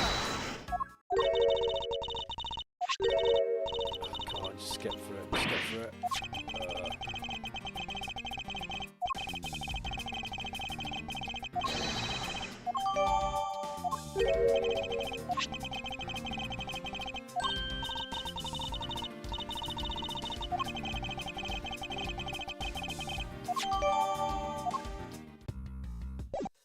Oh, I need to save at every point. I shouldn't have let my health get this low. Fucking...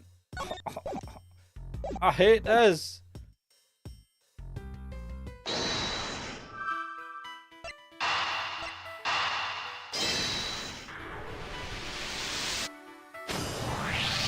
I don't know how they're linked. We know that the counterfeit bills were printed using the embassy's press, but the necessary materials, such as the Babalese ink and paper, must have been hidden in a secure location. What do you think would have happened if the renovation had begun? Well, he probably had to find a better hiding place or get rid of it all. Right, so we can assume that the renovation was the cause of the plate and bills disposal. And the reason Mr. Cochin was killed as the ringleader of the smuggling operation. Based on what we know, who do you think was the one with the most to gain? The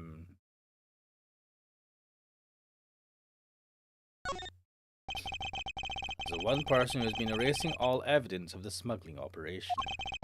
From both embassies, the co-conspirator who is mopping up, Ambassador Alba. Master Alba had a very strong motive to kill Manny Cochin. The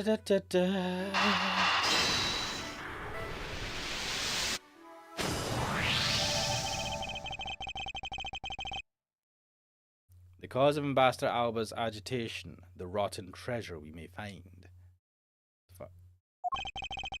And the motive for killing Mr. Cochin. Miss Yu said it herself that she didn't kill anyone tonight. If we were to take her words at face value, then the reason for the ambassador's nervousness can only be one thing. He didn't want us to discover the real circumstances under which Mr. Cochin was killed. Then you mean Ambassador Alba is the real killer? But I thought the two of them were friends. Maybe they were, but what if Mr. Cochin was the one who first betrayed their friendship? Oh, I get it. Wasn't Mr. Cochin pushing really hard for Mr. Paleno to be ambassador after the reunification? Yes, and that was the real reason why he wanted to steal Alabast's Prima Duck statue. But Mr. Cochin hired the Master to go steal it for him. But when Ambassador Alba found out what he was up to, he killed Mr. Cochin. It is definitely a possibility at this point. Those who really were thinking of no one but themselves. But the question now is, how did he do it? Ambassador Alba was in Alabast, but Mr. Cochin's body was discovered in Babal, right? Right, and that is what we must solve next. I believe you now understand why Ambassador Alba was so nervous and agitated. It must have something to do with where Mr. Cochin was killed. A place where the Alabastian ambassador was likely to meet the Babalese Mr. Cochin.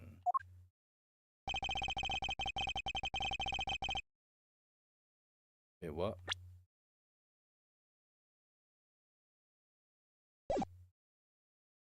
The place where Ambassador Alba Hampton would come out. The Theatrum Neutralis? Oh, fuck. Take that!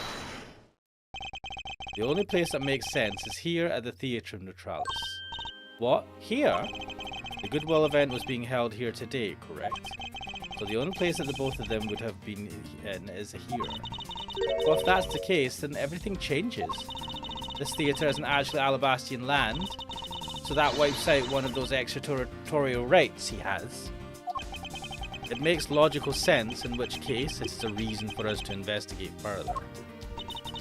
This seems very convenient.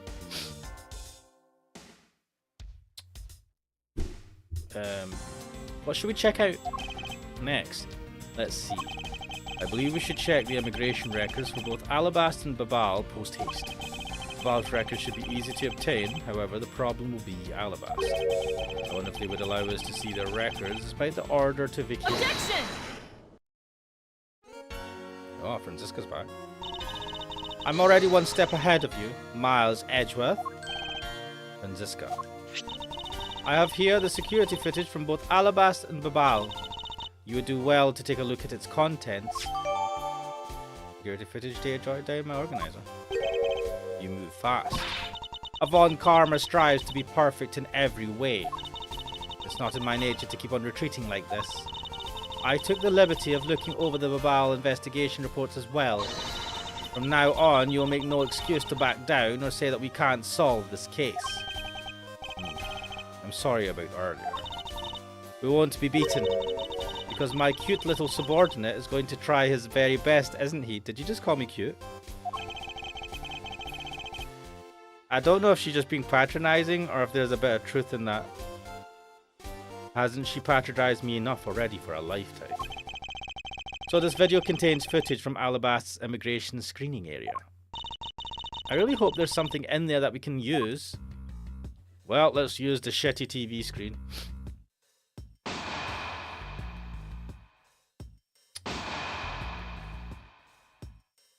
Right, this is Alabast, right? Oh yeah, this samurai. Which minute's footage should I examine? Right, this is Alabast, right?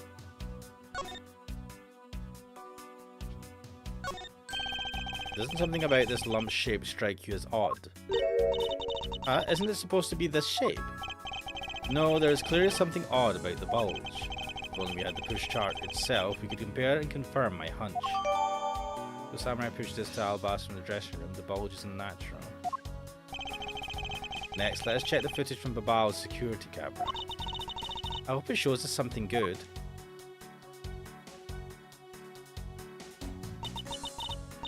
Phooey, there wasn't a single sign of a suspicious person or anything. That right there is the contradiction.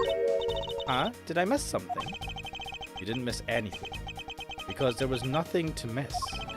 However, what is missing is the image of Mr. Cochin entering his own country.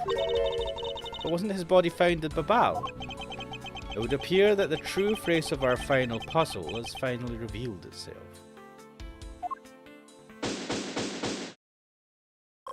Yes! Give me health, you bastard! Oh, finally. Yeah, I thought this would happen sooner. Ambassador Alba. I thought I had asked for you and your group to vacate the premises, Mr. Edgeworth. Actually, I thought I should let you know that this theatre sits on my country's soil. You've had your fun, and I've enjoyed our little game. I dare say that you've even achieved a new high score. However, that's that, suppose. Once you've recorded a score, that same game can never be replayed again. Do you understand what I'm saying to you? Your game is done and it's game over. No. Objection! Where do you think you're going at this time of night? After admitting to my crime, I was overcome with regret. So I'm heading to the airport now to return home. Eat shit. I'm afraid I can't let you do that. There are still too many issues we need to discuss with you. You can't stop me, Mr. Edgeworth, and you know it. Lang? Oh, hello. Please, may I have a little bit of your time?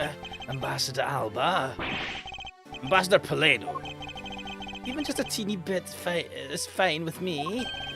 The already strained relationship between our countries is in a precarious situation, you know. Very well. If you insist, I will play just one more round with them and see what they want. Not that they'll get any farther. Ambassador Polino. Mr. Edgeworth, all I wish for is the normalization of relationships between our two countries. But there's one person standing in the way of that dream. I believe in you. You'll do what's right. Thank you for your vote of confidence. Now then, what was it you wanted to ask me about? I do have a flight to catch after all. So I'm afraid I'm going to have to limit you to just one question. That's more than enough, because I only have one question anyway. I want to hear your alibi about how you couldn't have killed Mr. Manny Cochin. Oh, I see. Just check what evidence we have. You seem to have a good hand this time round. This should be fun. This really is the very last chance we have to bring him down. I won't allow even an atom-sized contradiction to slip by.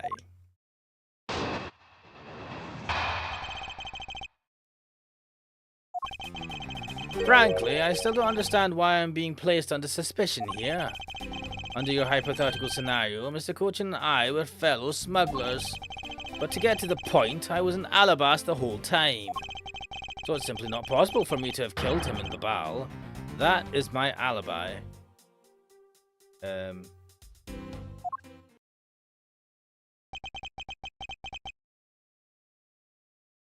that is your alibi. That is correct. It's simply not possible for me to have committed a crime in Babal. Now that we have cleared that up, I appreciate it if you could move out of my way. Hold it! I said hold it. What is it this time? I thought I told you I'd only allow one question. You did. But you still have yet to really answer my one question. What? Until you tell us the truth, I will refuse to budge an inch from where I'm standing. He has about 6 guys there that can move you to the side, Edgeworth. Very well, I'll play with you just a little longer. Why? Why are you doing this? Why play with him? You don't have to. Miles Edgeworth, As my subordinate and representative of this country's prosecutors, you are forbidden to lose. Of course, that is something I've understood from the start. That guy is the one who ordered my father killed, isn't he? Yes, I believe so. The goal of the first Yatagrasu was the capture of the smuggling ring's leader. My father and Uncle Bad, their legacy will live on through me. So that's why we've just got to catch him, okay? Cheesy. You know, we will, I promise. Now, Ambassador Alba, let's have it the truth now, shall we? No matter how many times you ask, my answer remains the same. I'm just going to use a guide for this because I cannot be asked. Frankly, I still don't understand why I'm being placed under suspicion here. Under your hypothetical scenario, could Mr. Koji and I were fellow smugglers? Hold it!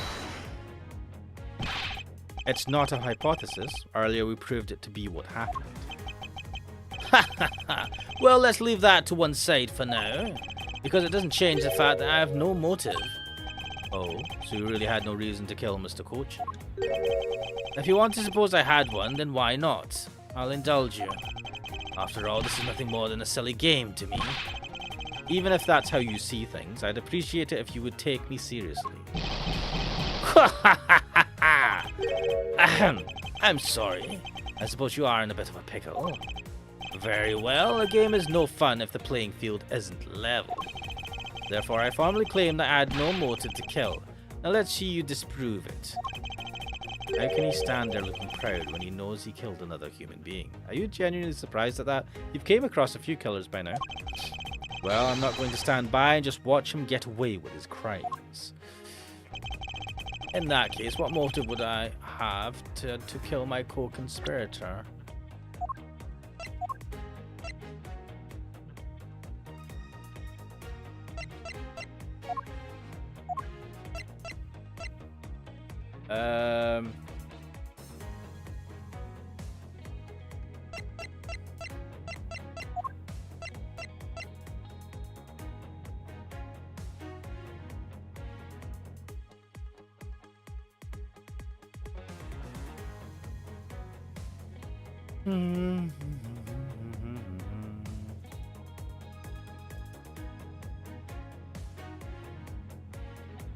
Objection!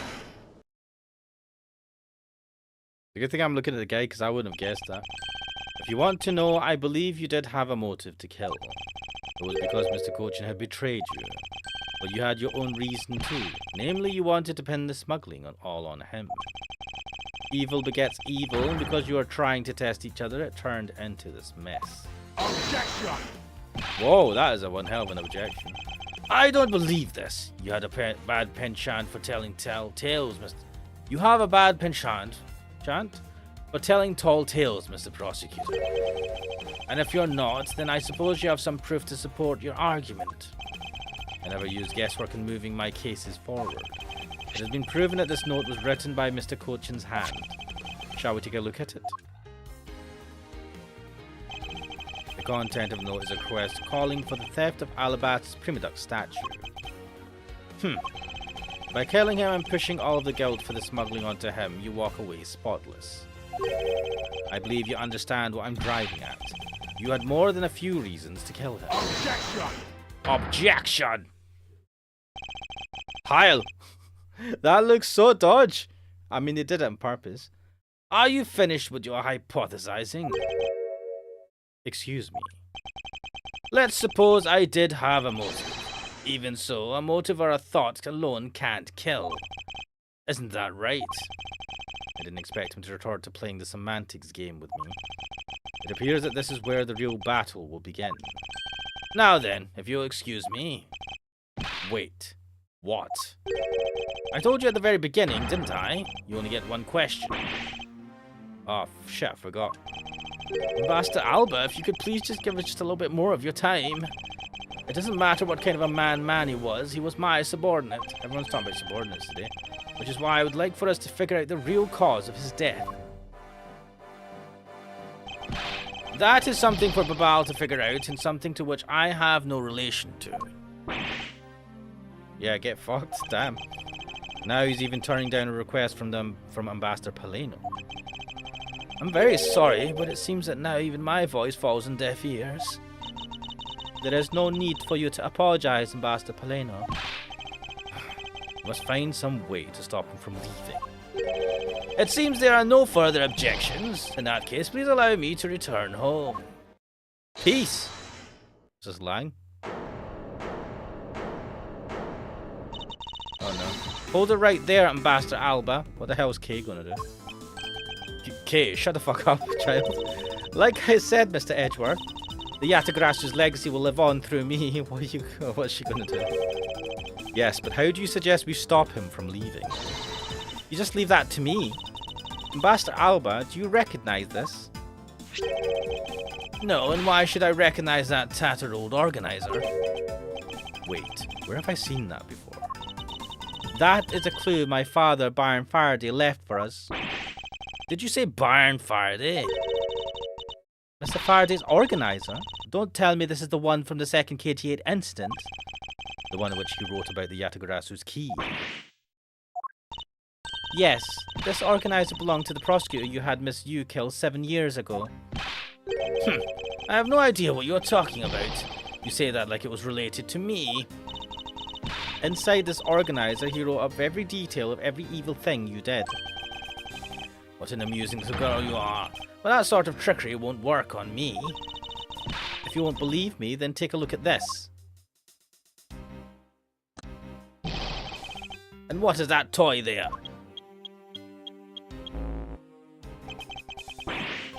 What is that magic gizmo? This thievery device was used by the Yatagarasu, or rather by my father. Is there a wind? There's a wind blowing all of a sudden. Fucking hell. I am epic. I genuinely can't believe they're doing the wind thing. 7 years ago, he used this when he snuck into this embassy. What? These 2 pieces of evidence that hold information the Yatagarasu dug up on you. If you go home now, I won't hesitate to send it all to Alabast right behind you. Little girl, get to the point. I want you to go up against Mr. Edgeworth one more time. If you win, then I'll hand over these 2 pieces of evidence. Yatagarasu, even ever the thorn in my side. Okay, does that organizer really contain any information on his dirty dealings? It's nothing case-breaking, really. Ah, then it was just a bluff. Even if it was, we still can't let all the info my father and Uncle Bad found go to waste. Plus, just the existence of Little Thief is troublesome enough for him. Those 2 pieces aren't the keepsakes of your father. It's okay. I believe in Mr. Edgeworth. He'll come out on top in the end. I believe in the player. I suck, guys. I'm going to fail everyone. Okay. When the going gets tough, someone's got to be there to put the wind back in your sails. After all this time, you're still quite the feisty one. I applaud your powerful nature. I refuse to lose this too. Ambassador Alba, you won't be returning home until you give us further testimony. Where's all the Interpol agents, now that I think about it? How dare you all, barring a person like me? Ambassador Alba, your testimony if you please. Alright, but this is the absolute last. Then, even if you use all the power of Ambassador Paleno's office, you won't stop me. I can't let this opportunity Kay has created for me go to waste. Also, why does the Alabast army have better uniforms? The last time I met Mr. Cochin was here at the Theatrum Neutralis. After that, I was in Alabast the rest of the time, as I stated earlier. In any case, I did not see Mr. Cochin again after that. So you see, there is no time span in which I could have killed him. Wouldn't you agree?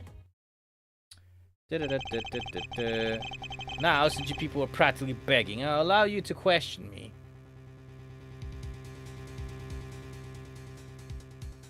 Oh shit. I'm looking at the guide for this because apparently if I try and press him for any information of this, he absolutely annihilates me. One arrogant old man. Yes, but no matter. We can't allow this chance to escape us. I will warn you though, you've reached the end of my patience. Waste my time with inane questions and you will be punished. So any needless pressing or presenting will hurt our case. In that case, the only thing you can do is to present the correct evidence. Understood? Of course, I don't intend to let him intimidate me. I know Mr. Cochin was killed before you returned to Babal, in which case there is only one statement to which I need to present the evidence.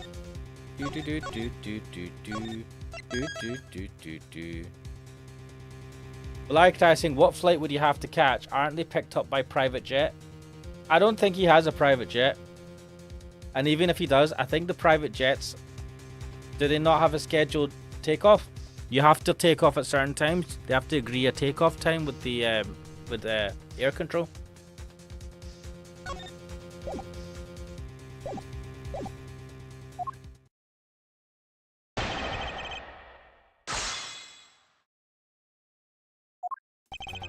The last time I met Mr. Cochin was here at the Theatre Neutralis.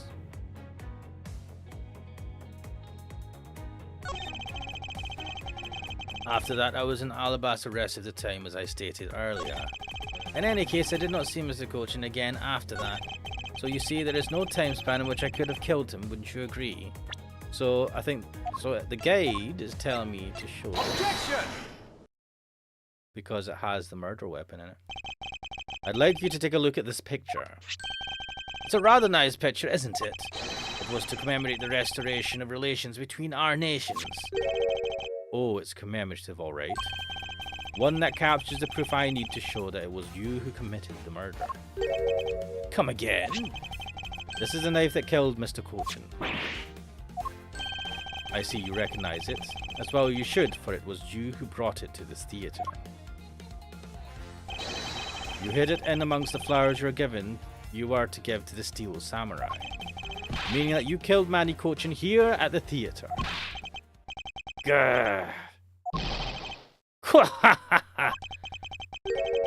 It's time for me to catch my flight. Objection! We're not through yet. Objection! Objection! What an objection. Objection! It's game over for you, Mr. Edgeworth. But I thank you for the entertainment. No matter how passionately you orate, the end result will still be the same. I won't be returning to this country ever again. That's right, this man is an ambassador, and he has extraterritorial rights. No matter how hard we chase after him, we won't be able to have him tried in court. Yes, that's exactly the face you should be making. The face of a worthless cur. Ugh. Usually he's the one saying that, well, giving off that impression. Now then, ladies and gentlemen, I must bid you farewell.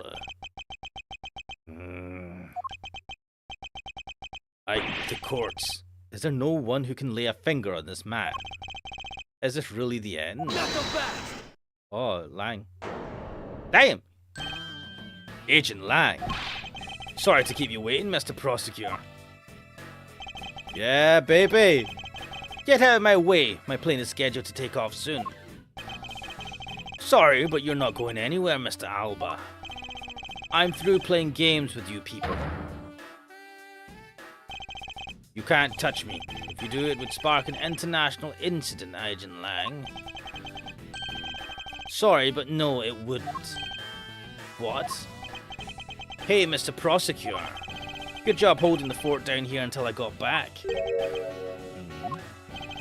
So, Mr. Alba, your diplomatic immunity has just been revoked.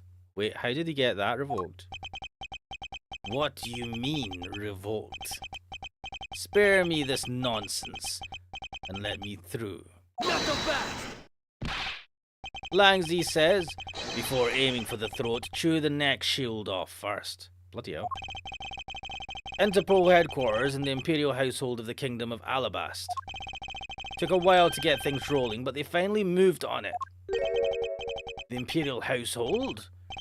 What have you done? You have been relieved of your duties as ambassador, Mr. Alba. What? What? What? Effective today, effective right now. And you have Mr. Prosecutor's videotape to thank for this. The video that Yatagarasu protected. You can't be arrested simply because you're an ambassador. In that case, I thought I'd strip you of that title. You underestimated me, a descendant of the founder of detainment philosophy Lang Zi. 4,000 years of deeply entrenched connections and networks around the world have really paid off. Wait, you put this. Ah, shit, I'm an old man again. Ah, it can't be. I don't believe this. My ambassadorship has been revoked. Ha ha ha ha. Looks like you're finally coming to grips with your new standing. Woohoo, looks like he's turned docile again. He's probably in shock from the loss of his shield. What a shame. I had so wanted to use my whip on him.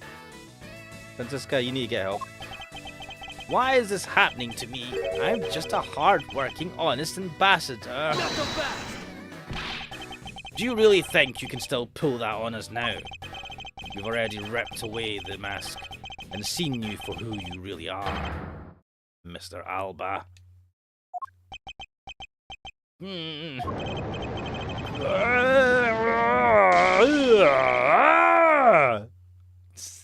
Objection. Objection! No, I won't be stopped now. He still intends to fight us. Why? So what if I'm no longer an ambassador? You still don't have any evidence on me.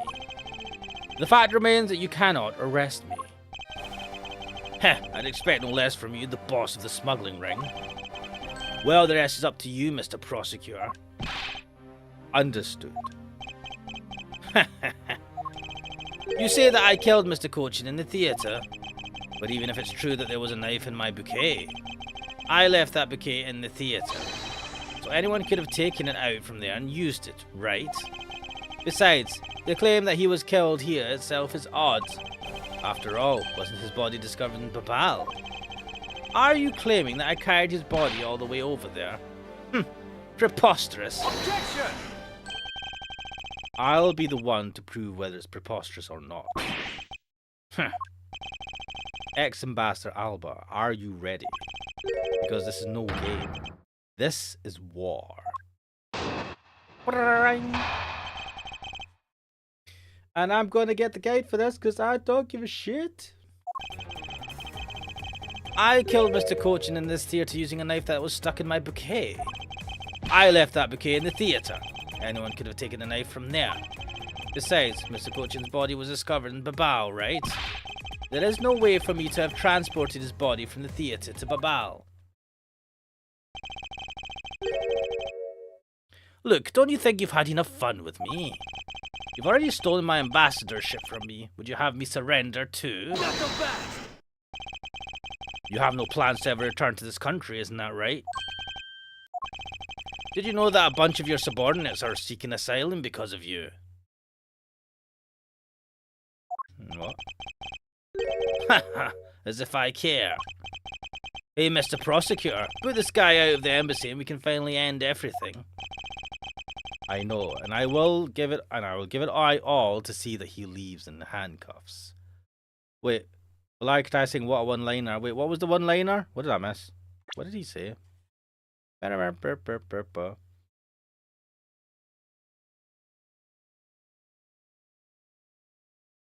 Because this is no game, this is war. Lol.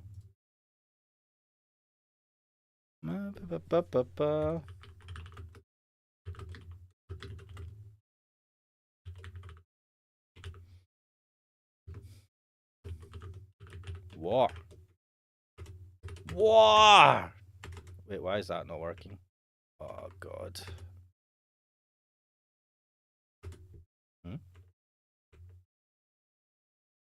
Shit. Oh no, wait. See this?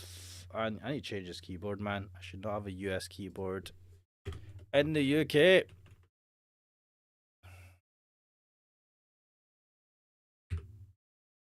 Because this is no game. This is war. Right.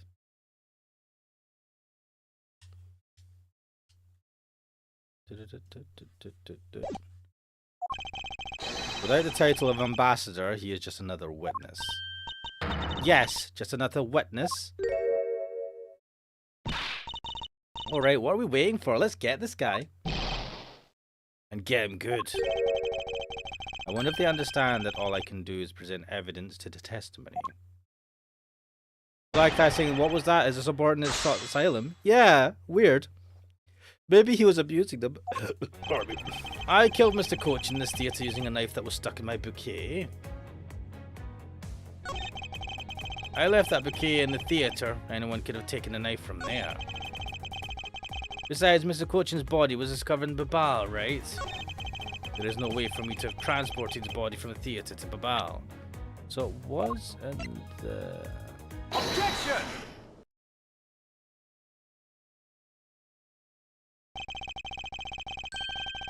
Actually, I do believe there is a way to transport the body out of the theatre. Perhaps you should give this a look. What is that supposed to be? It's footage from a security camera that captured the state of the immigration area. Should I congratulate you on getting your hands on it?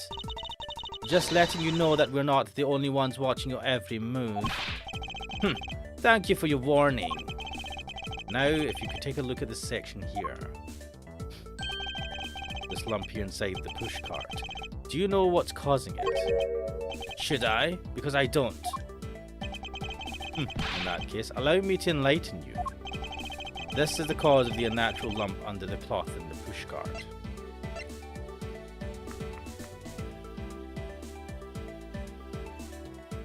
Take that! What is the meaning of this? What is the meaning of showing me that? It's to say that the unnatural bulge in this pushcart is Mr. Cochin's body. You had the Steel Samurai wheel his body away from the real crime scene. What a guess! But I wonder if you have any evidence to support it. I admit that for now it is but a hypothesis, however. If you can't prove it, I'm afraid I must be on my way. I don't have any more time to play with you people. What the fuck? Sorry it took so long, Mr. Edgeworth, sir! Gummy! Detective Gumshoe. Is that the Steel Samurai's pushcart? Yes, sir. I found it in the open-air stage area. So that's where you went. The detective spirit that Pops left me with? What? I thought I'd follow my gut and go with it, sir. So, Mr. Edgeworth, is this worth anything to the case? Yes. It just might play a major role in solving this case, detective. But something isn't right. I thought that the entire samurai family was in Alabast. Where exactly in the open-air stage area did you find this pushchart? I found it just lying at the edge of the stage, sir. Oh, well, let's leave that for now and examine inside, detective. Yes, sir. Oh, dear. It's blood? This must be Mr. Cochin's blood, which only goes to prove that Mr. Cochin's body was indeed transported by this pushcart. I believe you understand what this means, correct? You killed Mr. Cochin at this theatre and then placed his body inside the pushcart. And then you forced the Steel Samurai to unwittingly move the body for you. Objection! I forced him to move the body into Alabast? What nonsense. Why would I bother to do such a thing? Objection! You were scheduled to make a speech in Alabast, meaning it was difficult for you to make a stop in Babal. However, what if you moved the body to Alabast? Because it was your embassy, you could keep an eye on it and tamper with the evidence. And then you smuggled it out of Alabast. No! Like I say, it could have been tampered with, right? Yeah. If I can show you how you moved the body from Alabasta to Babal, then I win. I don't know how you moved it from Alabasta to Babal though. How would you move a body? But you can't. The security between the two countries is incredibly tight. I'll be the one to judge whether I can or cannot prove it. And so I ask you to provide us with testimony regarding your movements after your return to Alabasta. Gah. Miles Edgeworth, have you figured it out? Do you know how the body was moved? To be honest, I have nothing to support my hypothesis at this time. However, I don't believe I've made a mistake in my logic up to this point. Which means there is no question that can't be answered right. The Primiduc statue was smuggled successfully through a brief flight through the air. So why shouldn't there be an answer as to how the body was moved? Which means that there must be a logic flaw somewhere I can exploit.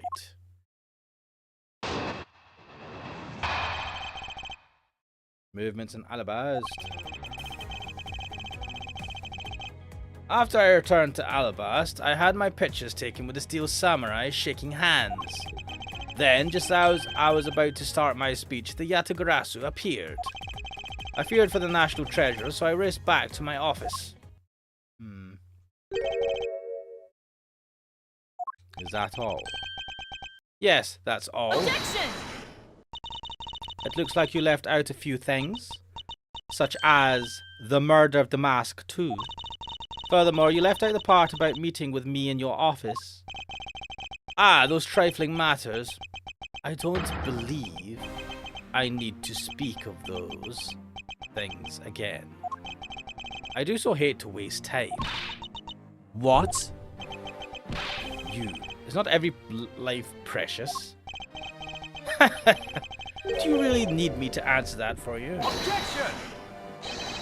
People like you cannot be allowed to wander freely through society. Damn, that is a hot fucking sentence and a half.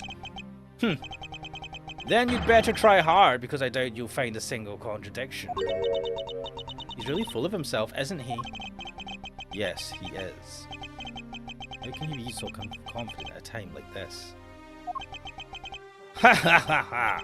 Come, don't be shy. Go ahead and ask whatever you'd like. Yo, what the fuck, man? This guy. After I returned to Alabasta, I had my picture taken with the Steel Samurai shaking hands. But why was it only with the Steel Samurai? I thought the Pink Princess was also around. The Pink Princess was suffering from a bad hip at the time, and the doctors recommended that she rest. Wow, so you do have a soft side after all. The pain of a bad hip. I suppose none of you can really understand how it feels. Oh, so you tend to strain your back as well, huh? But isn't that just because you're normally all hunched over? True. You did need to keep up the ad no matter what, I suppose. The point of this is not to discuss my back problems. For about 15 minutes after our handshake, I was in my office preparing for the speech. Then, just as I was about to start my speech, the Yatagarasu appeared. Hold it! That Yatagarasu was just a trick that you had set up. Haha! A most amusing joke, and how do you propose that I set it up? If you really want to know, I can explain it in detail for you. You arranged the spotlights in the Rose Garden so that when you were to take the stage, the audience would see the Yatagarasu's shadow. Oh, that is an interesting tale. Sadly, it has nothing to do with me. What's it going to take for you to fess up to anything? Very well then, let's move on to a different question. After the Yatagarasu appeared, what was the state of the Rose Garden? Everyone took refuge inside the embassy. I even helped with the effort. And then, once everyone was inside, well, I feared for the national treasure, so I raced back to my office. Hold it! And what happened after you returned to your office? I don't want to keep on repeating this, however, upon my return, I had the stroke of bad luck and bumped into Mask Man. Objection! And I don't want to keep on repeating this either. But his name was the Mask too. Who cares what he was called? By the time he got the Prima Duck statue that he was supposed to steal, it had already been swapped for the fake. Talk about an unlucky man being bludgeoned to death with a fake statue. Should he know that that's how he died? Heh. Damn. Miss Von Karma is really letting her whip fly now. Eek! I think the scary part is her silence while she's doing it. She must be at the limit of her patience as well. But physical attacks are meaningless here. Only evidence will suffice. I can't find a single flaw in his argument. At this rate, I won't be able to prove that he is actually guilty of anything. Are we finished here? Miles Edgeworth, can you not come up with how the body was moved to Babal? Sir! Mr. Edgeworth, was it not via the pond? Even after proving so much, is he going to get away with it? Is this the end? Have we fucked up?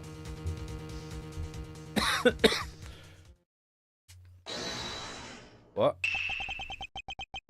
It appears that we What? What the fuck?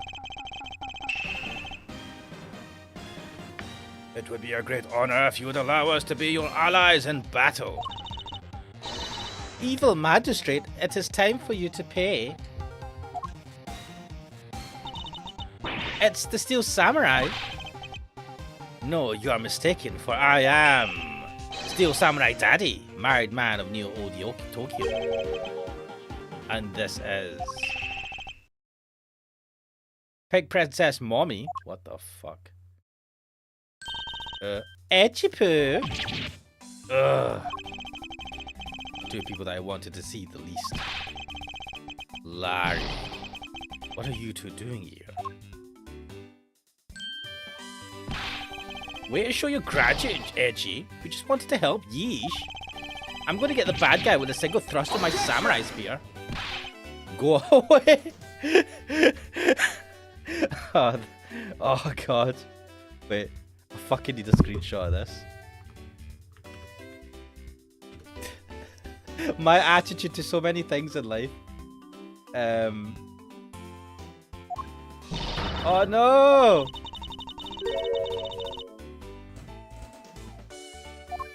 Ah, fuck!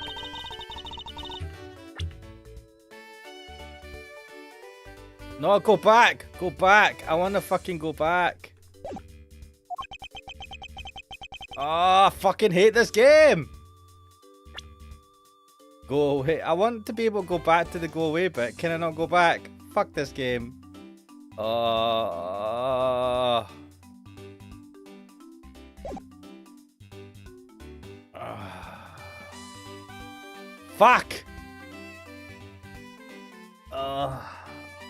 I want that go away.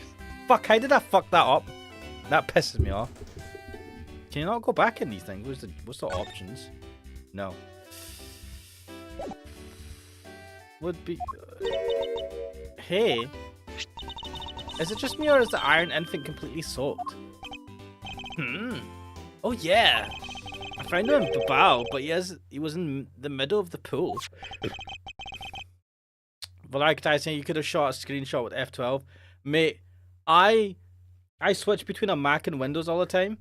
I do not know. I've lost all the short. I had the snipping tool out. Fuck. Fuck. Where did I last save? Ah, wait.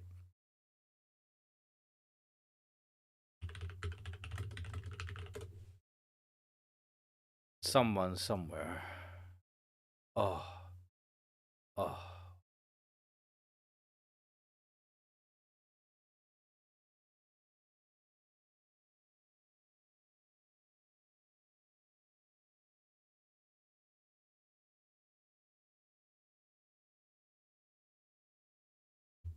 Where is it?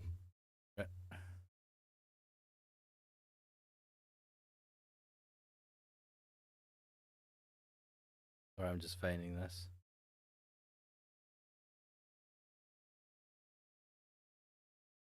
post it in the...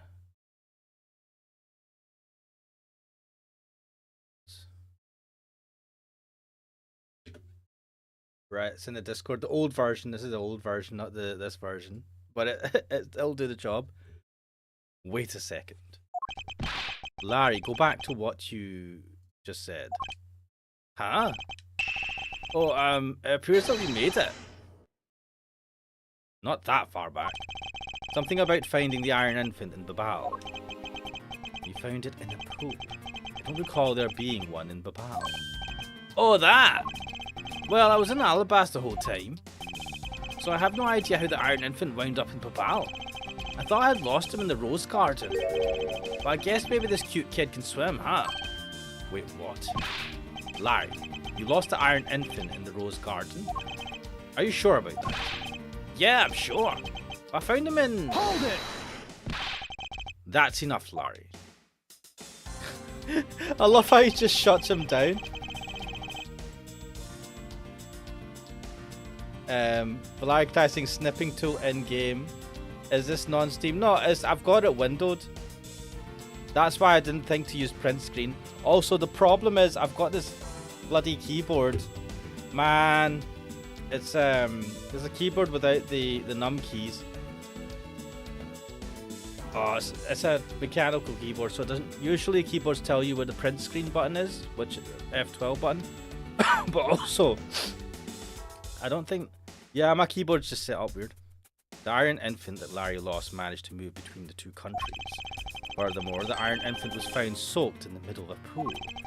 This is what I've been looking for. It's another smuggling route between the countries. The key to the route to the Iron Infant took to travel from Alabasta to Babal is...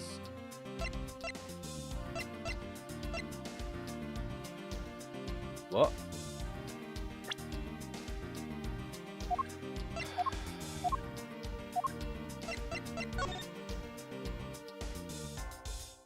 Oh.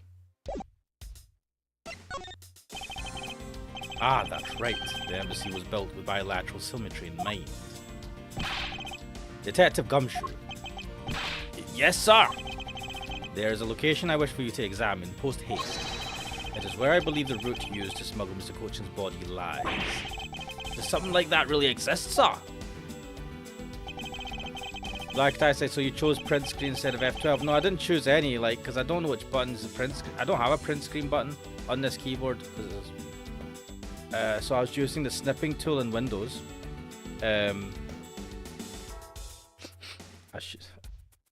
Oh, I lack the knowledge of short keys. An embassy built on bilateral symmetry, meaning that this is where we need to examine. Take that! Yes, sir. I'll be back before you know it. It's too late. It doesn't matter now what you do. It's all a waste of time. You will stay here with us and wait.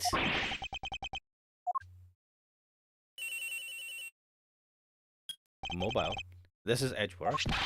Mr. Edgeworth, it's here, sir. Wait, how the fuck did we miss this the whole time? There's a reservoir here, just like in the Rose Garden. Just as I suspected. What is it? The two sides of the embassy are mirror images of each other, which means that there is also a pool at the corresponding location on the Babalese side. Mr. Cochin's body was moved into Babal through the pool in Alabast. Objection! Objection! Avoiding the topic with a vague answer like that is unbecoming of a prosecutor. If you don't mind, I'd like to see more physical proof if you have any. The Iron Infant is positively soaked in water. Why do you think that is? It's because he was fished out of a pool and not just any pool. It was the Babalese one. I think it's pretty obvious at this point what must be true. The water reservoirs in the two courtyards are connected. Objection! And where's your proof that the two sides are connected? Objection! The proof is right there before your eyes. The half-drowned Iron Infant. What? This blasted doll? Mr. Edgeworth, I'm back. Hey. Don't tell me you guys figured everything out without me. We did, thanks to his hero of justice son. Even if he is just a doll, he managed to help foil the villain. Not so fast! Hey, Mr. Prosecutor, look, I don't want to say this, but it's kind of unlikely that the body just happened to have passed on through to Babal. This guy's a doll and he's small, so I can believe it made it, but he has a point. Heh. Yes, that's right. I'm glad someone here understands. Mr. Edgeworth, are you going to next propose that a dead body can swim through a pipe? You see, Mr. Prosecutor, our chase after this man is far from over. Agent Lang. Why is he helping Mr. Alba out now? He's not. He realized the flaw in my argument and is helping to move the logic along. Barbie. In which case, I should return the favor and find an answer. And another thing, Mr. Cochin's body was found in his office in Babal. So what happened to his body after it was transported to the open air stage? Mr. Alba had an accomplice in Babal, remember? You mean Sheena, right? With her there, you can see how it was possible to move the body up to the office. Objection! She must have been pretty strong. Are you seriously claiming that she swam through the connecting pipe with the body? He's right, Miss Sheena would drown if she did that. It's hard to imagine that she swam through the connecting pipe. It looks like, wait, I've got the thing... We've got the thing that says, so the key here is that the auto refills, right? The water level was low when the fire broke out. They used the water to put the fire out, and so the water level was low. It looks like your hypothesis about how the body was moved is still only half-baked. In the end, it's all just the befuddled musings of an accusatory man. Now then, I believe you should give up and allow me passage. Because from the start there was no feasible method of transporting the body. What? Mr. Prosecutor, recall Sheena's movements. What was happening in the embassy around the time Miss Sheena was in Bhopal? The fires? Oh, if only there was a way to get rid of the water in the pool. Get rid of the water? Aha, that's it. Now, I believe this time we really are done, right? Objection! Unfortunately for you, it's far from over, Mr. Alba. You are a most persistent man. Are you saying that you've thought of a way to move the body through the water? Move the body through the water? That is completely unrelated to how it was done. Excuse me? The reason I say that is because there wasn't any water there at the time. What do you mean there wasn't any water? Just what it sounds like. Tonight's events made it possible to drain the water, allowing the body to be moved.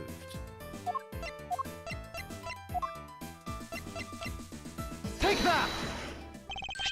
Tonight, the Yatagrasu set fire to a variety of locations in the Babalese embassy. In order to put the fires out, much of the reservoir's water was used. Of course, when the water was used, the reservoir's water level went down.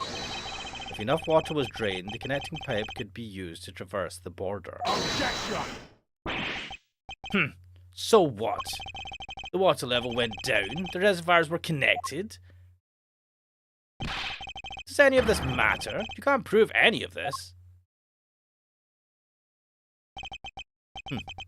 Pretending to be ignorant won't work with me. We both know what kind of situation we're in right now. Even in a game, there comes a critical game-changing moment. A moment in which you hit a wall that you must overcome in order to beat the game. I haven't lost yet. I found the route you used to smuggle the body, and that route will lead to your defeat. Not so fast! Even if all the water was used by the firefighting effort, you still can't really call that a smuggling route. I know that. I should have figured that you would notice. Hey, Mr. Alba, how deep are those pools anyway? I'll have you know, those pools are extremely deep.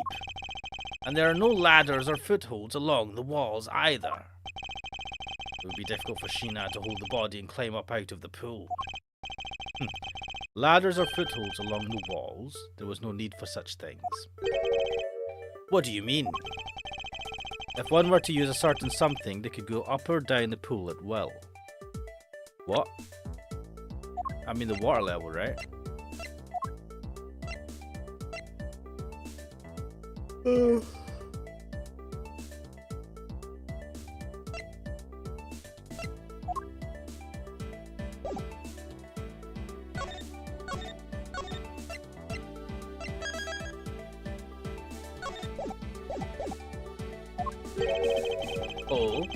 looks like you got an answer already.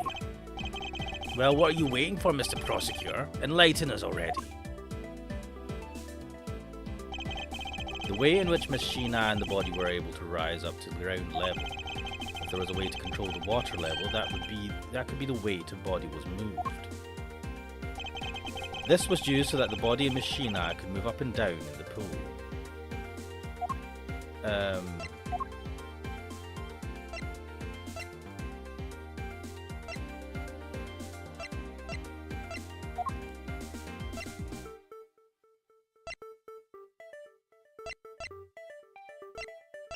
Take that!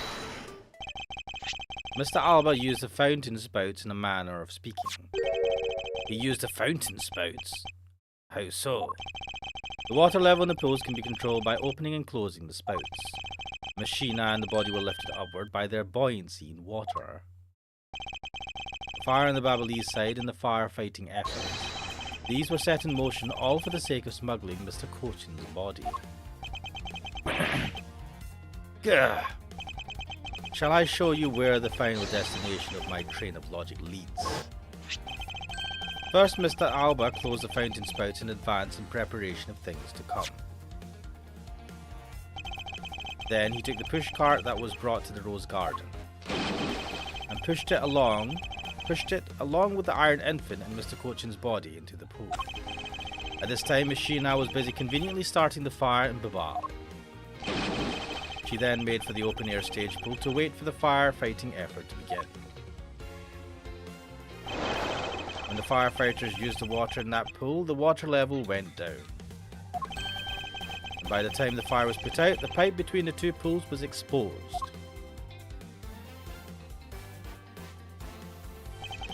This is when she pushed the pushcart from Alabast into Babal. Once that was accomplished, Mr. Alba simply opened the fountain spouts once more.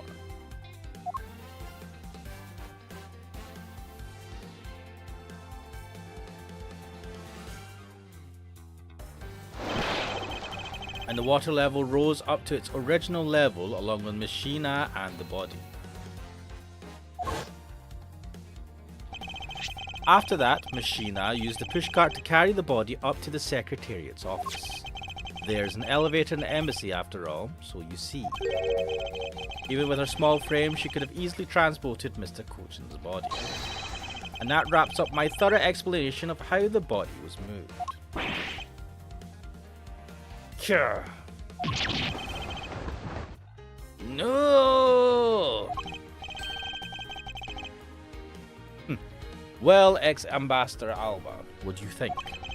Not so untouchable without your precious extraterritorial rights to protect you, are you? I knew you could do it, Mr. Edgeworth. Way to fight back. Objection!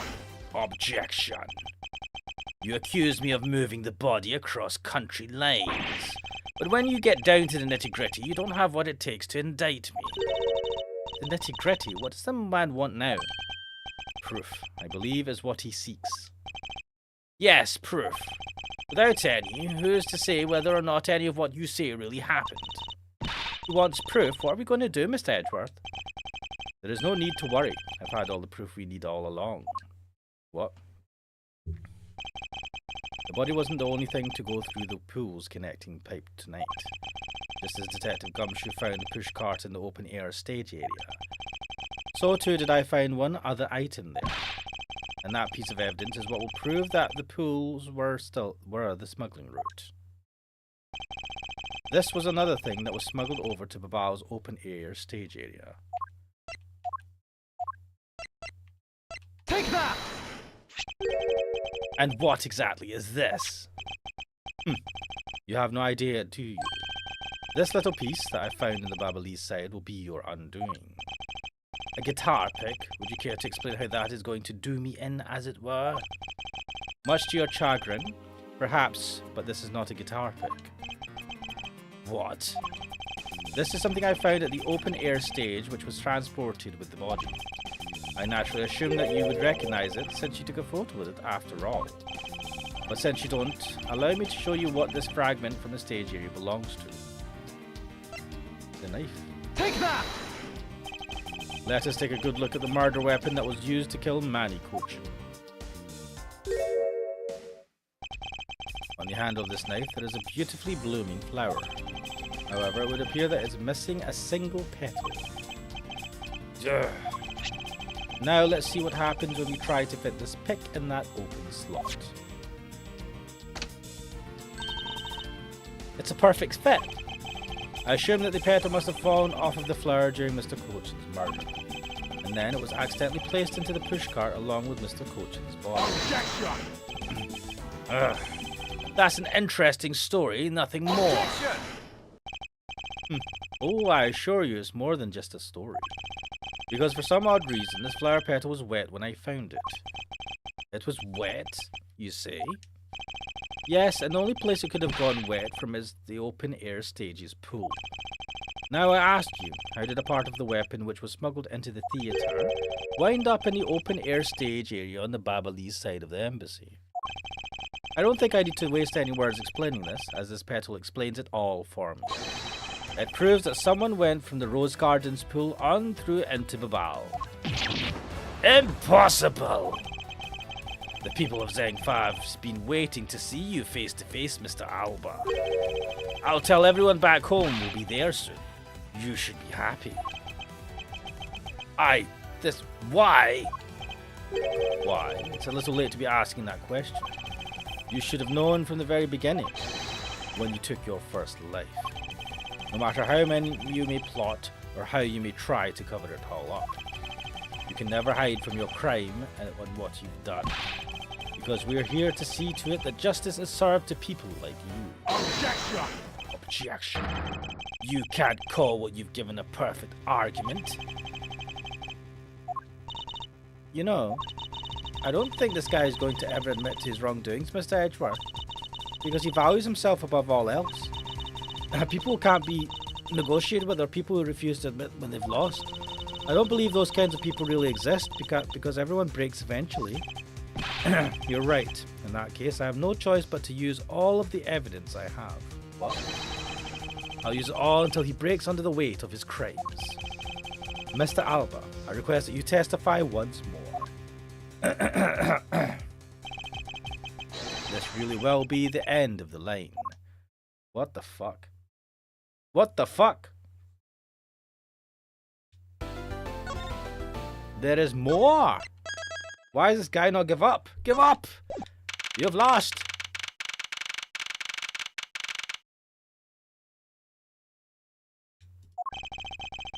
Mr. Alba, I request that you testify once more. As if there's anything else for me to testify about.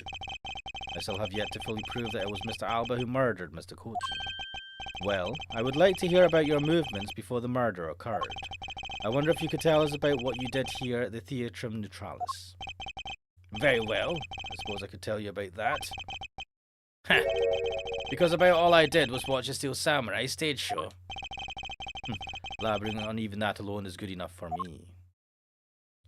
Well, like, try saying he'll miss his exit to Albuquerque.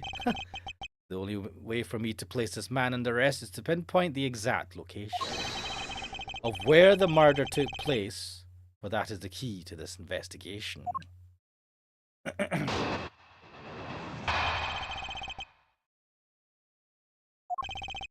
I watched from the last row. The stage was well lit, but it was dark out in the audience. I swear I was there in the audience, but it's hard to prove that, I suppose. I do remember the contents of the show very well, though. Is that proof enough for you? Those moving scenes were seared into this old man's heart. I'll never forget them. Alright, okay. So you were in the theater proper watching the Steel Samurai stage show, were you? Of course I was. I have a great fondness for the Steel Samurai. Yeah, I was pretty cool up there, wasn't I? You're not the one who was cool, it's the Steel Samurai who is cool. Yeah, and the Steel Samurai's special finishing move today was really something, huh? Okay, edgy. Who is she? Who is this super cute girl? Go away, Bob. She's been standing here this whole time and only now he notices her. Her name is Kay Faraday. And she's helping me in my investigation. Sorry I didn't get to introduce myself earlier, but better late than never. Yes, okay, I'm Larry, but... Silence in the peanut gallery. There's no time for such trivialities at a time like this. Thank God, Francesca. Mr. Prosecutor, this is the final battle, you got that? I know, this is the end. For that man there. Ugh. Like I said, he has good taste, but how has he not noticed before then? Because he's an idiot. Ha! Now that's the kind of thing I like to hear. I think I'll give trusting you a try, Mr. Prosecutor, or rather, Mr. Edgeworth. I leave this critical battle up to you, Mr. Edgeworth. Have no fear. I will finish the job. Yeah, this really is the end game. The time has come to expose every last one of Mr. Alba's lies.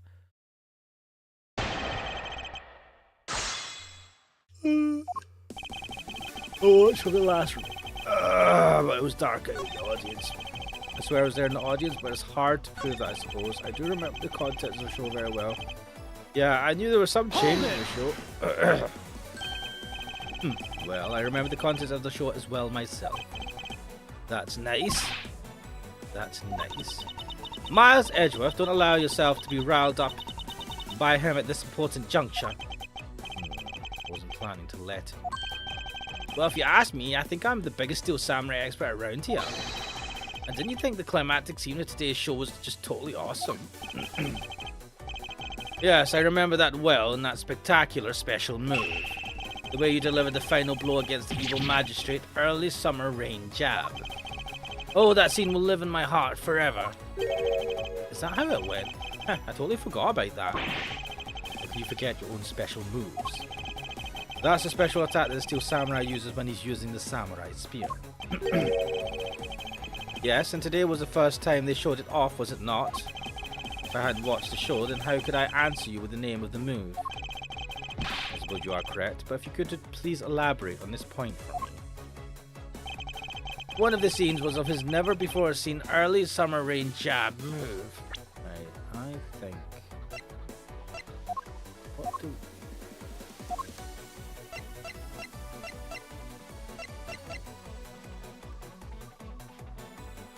Objection!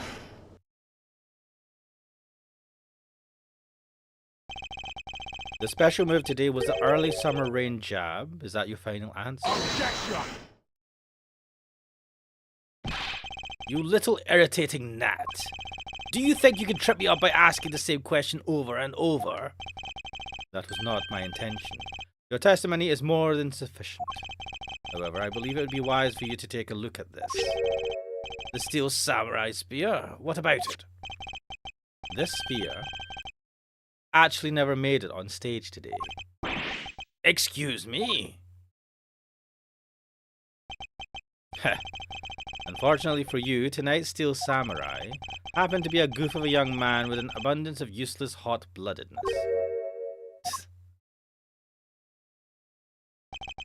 Having said that, said useless man bent the spear during his rehearsal this evening. Okay, do you remember what the Steel Samurai's special move was tonight? It was the Steel Samurai Sushi Slash. Correct. Because he couldn't use the spear, a last-minute change was made. Had you really been watching the show, you would have known the move that was used. Carcass Alba. You didn't watch even a single minute of the Steel Samurai stage show tonight, did you? Aha! So he wasn't watching the show tonight. Then it opens up the possibility that he was busy killing Mr. Cochin instead. So where were you during the show? I demand an answer now.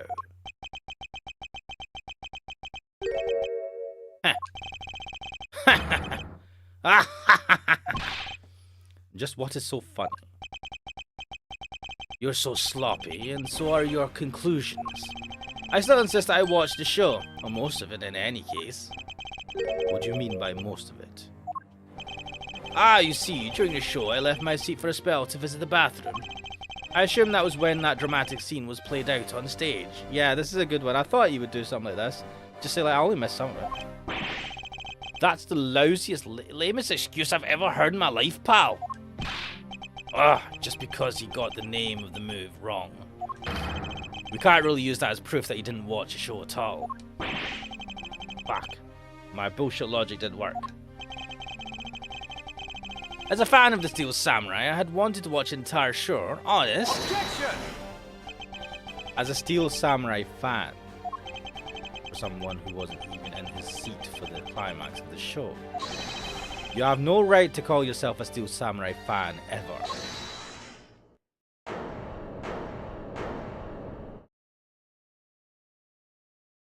What? Who was that just now? Oh my god. It would be I, young lady. Larry, what are you doing interrupting me like that? Edgy, please hold off for a second, I beg. You may never accept this old man as a Steel Samurai fan, but I totally think he's a Steel Samaniac. What the fuck? What exactly is a Steel Samaniac, pal? I believe he meant to say Steel Samurai Maniac. Yeah, just trust me. I know a real fan when I see one because I'm the Steel Samurai. Objection! Fuck. I will never acknowledge you as a true Steel Samurai. What are you getting so worked over, Mr. Edgeworth? It appears that the real Steel Samurai recognizes me as a fan. As well he should, for I am a fan. It's not as though I missed the entire show. It was a most amazing show filled with the spirit of the young and the young at heart. The sarcasm dripping from his long wooden nose when couldn't run any thicker. He's got a wooden nose. Why is his face wooden? Getting the name of the move wrong only proves that he didn't watch the last scene. What I really need to hear is something more definitive. Something that links Mr. Alba directly to the murder of Mr. Manny Cochin. You know what, Gramps? You're really something else. I'm honored to receive such praise from the Steel Samurai, but what is it for? Well, I was just wondering how you found out about the early summer rain jab. That move is a bit of a secret that only a small portion of the staff know about. Wait, it was a secret? Larry, wait, what did you just say? Huh? Did I say something stupid again? Did you say that the early summer rain jab was actually a secret? Well, maybe I shouldn't have said secret. It's more like we only decided on the name of the move right before the start of the show. Right before? Yeah, the stage director was going nuts because we were supposed to debut the move. About 5 minutes before the show, we threw it up on the dressing room's whiteboard. Early summer raid jab, that's kind of how we decided the name of the move. But by that time, I'd already bent the spear, so I guess the whole thing was kind of pointless. All of you Steel Samurai actors are the same. The director has my complete sympathy. Long story short, because we changed the move to the sushi slash, we kind of pretended that the early summer raid jab didn't exist at all. I mean, it'd be bad if someone found out we'd changed the move, so we made it a secret. So basically a gag order was issued for publicity's sake. This almost makes the early summer rain jab sound like a lost art. Yeah, which is why I think most of the staff haven't even heard of the move. Objection! Hold those lips of yours still. What the heck, old man?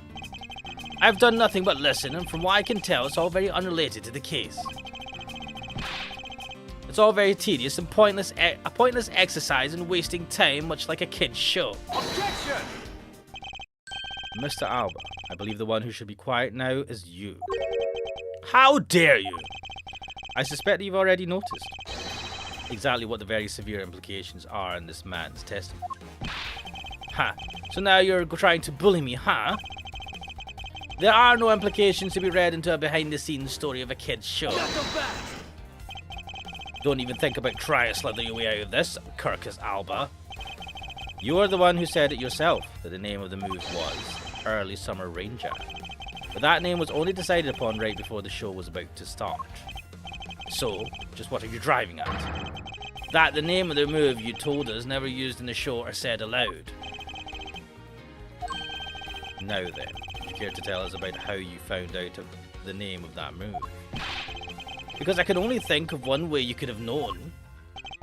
Kirkus Alba, this is the only way you could have known the name of that special move.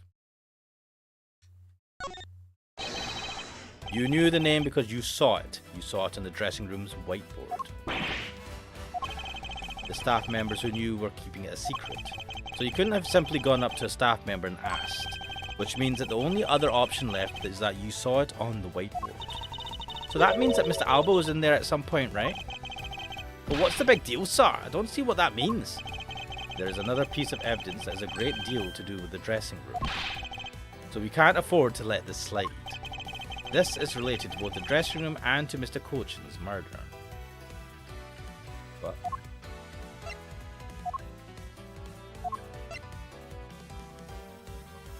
Take that! the pushcart that was used to move the body was right there in the dressing room. During the show, the pushcart waited its turn to be pushed on stage in the dressing room. And it was finally pushed there along with the Iron Infant in the last scene of the show. And then, right after the show ended, it went into Alabast along with the Steel Samurai.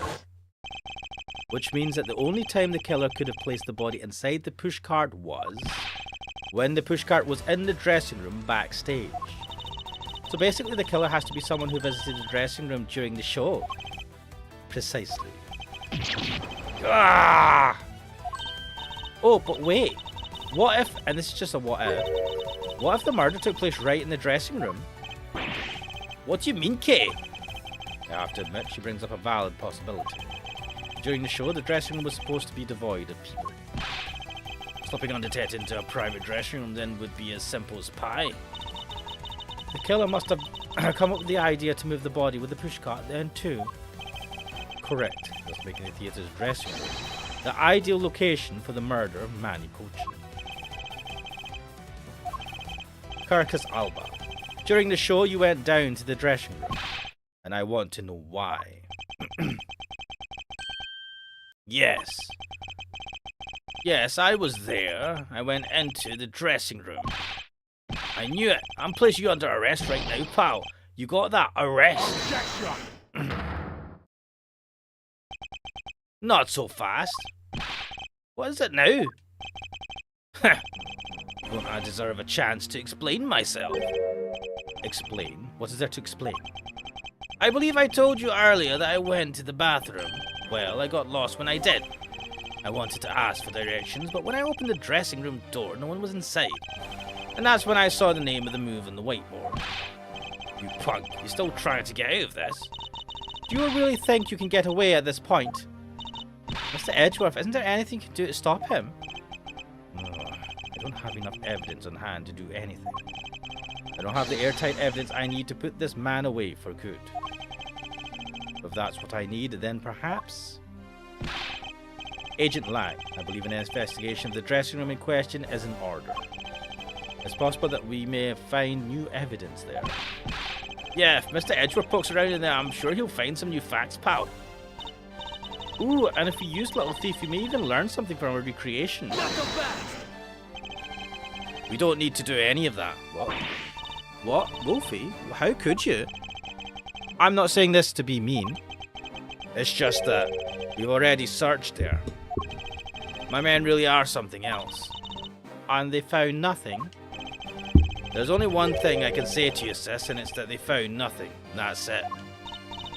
I guess you're right. If they had found something, they would have reported it to us. Ha! They couldn't find anything because there was nothing there to find. And if there's no info to feed into Little Thief, then I can't do much help either. Is this the end? The murder took place in this theater, which is not protected under extraterritorial rights. And the fact that it was Mr. Alba himself who committed the murder. If I can't prove both statements to be true, Mr. Alba walks away a free man. Well, Arctai says, why does he call her sis? That's what he refers to all the women, I think. Just says, alright, hey sis. Just his mannerisms. Is there no other course of action left to us? It would appear that your hand of cards has turned out to be a bust. Now, if you excuse me, because of you people, I missed my flight. Now I must make haste to arrange for a new one. Who's this? It's the bots? Who is it this time? Oh no. Hold it right there, you whippersnappers! Oh fuck. Oh, first Larry, now you. What's up with that scary mobster-like scowl on your face, edgy poo? Oh fuck. Don't treat me like I'm some sort of nuisance. I've been meaning to say this, but all of you keep talking about things I don't get at all. You're all leaving this lady in the sad, depressing, lonely dust that I'm about to cry in. Why did you have to speak up right now, at this time? But you know what, Edgy Poo? Cheer up. Because I'm about to give you the most wonderful thing. The most wonderful thing from you. It's so super special that I couldn't give it away to just anyone, you know. My special present of love to my sweet Edgy Poo. Are you ready? Is this?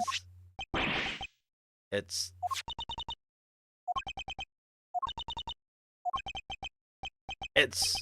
a box of those samurai dogs, right? Yes, oh Edgy Poo, here, go on, eat one and you'll feel right as rain.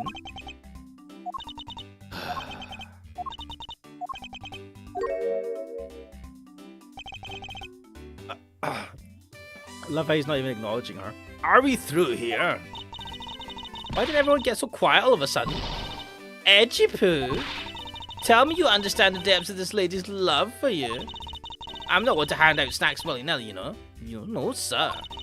The thought occurred to me that maybe it would be good if I fed you and you were nice and full one day. It's my dream to serve you some sort of my homemade food. I mean, it isn't the desire of everyone to make sure that their beloved never goes hungry. I'll tell you what thing I'll go do. Blah, blah, blah, blah, blah, blah. Mr. Edgeworth, can you do anything about her? There is no power on earth that can force that woman into silence. But I'm sick and tired of it. All you people do is look down on me. Even this box of samurai dogs played me for a fool. If I had a special design on its fan, like the Japanese flag, so I thought it was special. But when I ate one, it tasted just like all the rest. Oof, it made me so mad.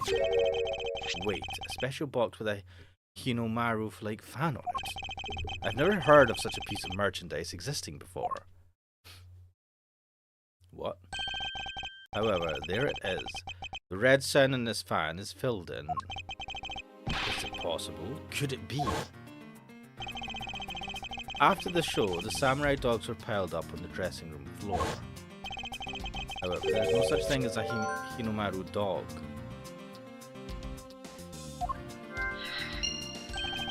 This contradiction of facts between something that should not exist and yet does.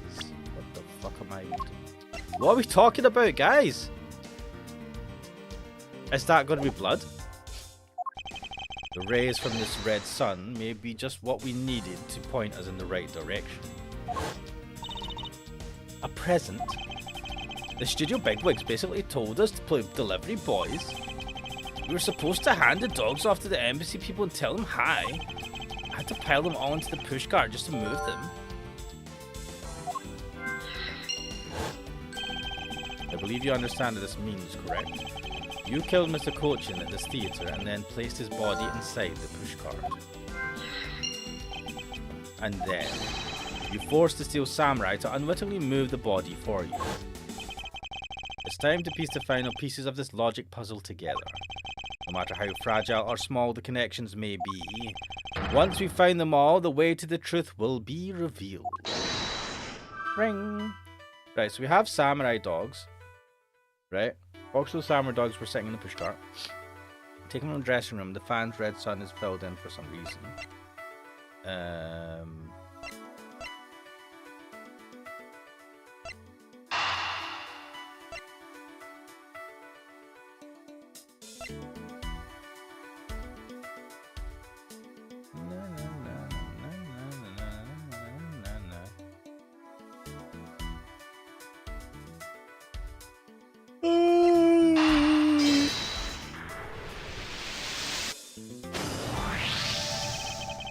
killer used a push cart to transport the body, which means that they had to remove the samurai dogs from within first. Therefore, the samurai dogs that were piled up on the dressing room floor were most likely taken out of the pushcart by the killer.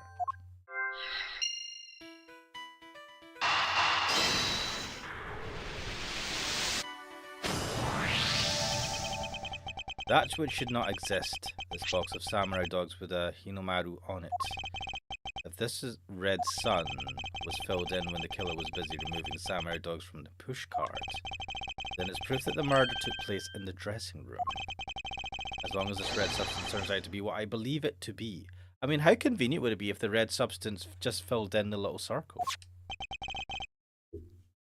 Wendy Oldbag. I thank you. What you have given to me is truly something very special.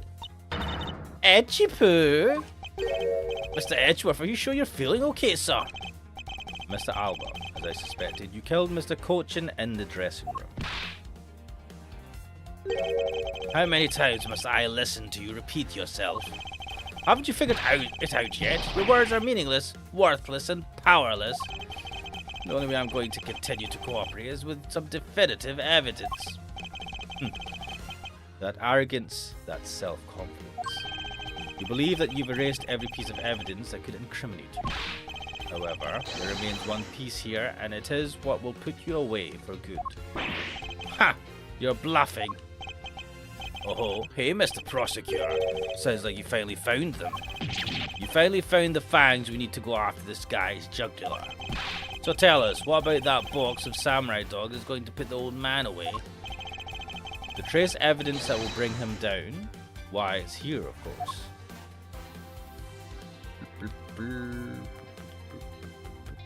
Like, what are the odds that it would just be on here?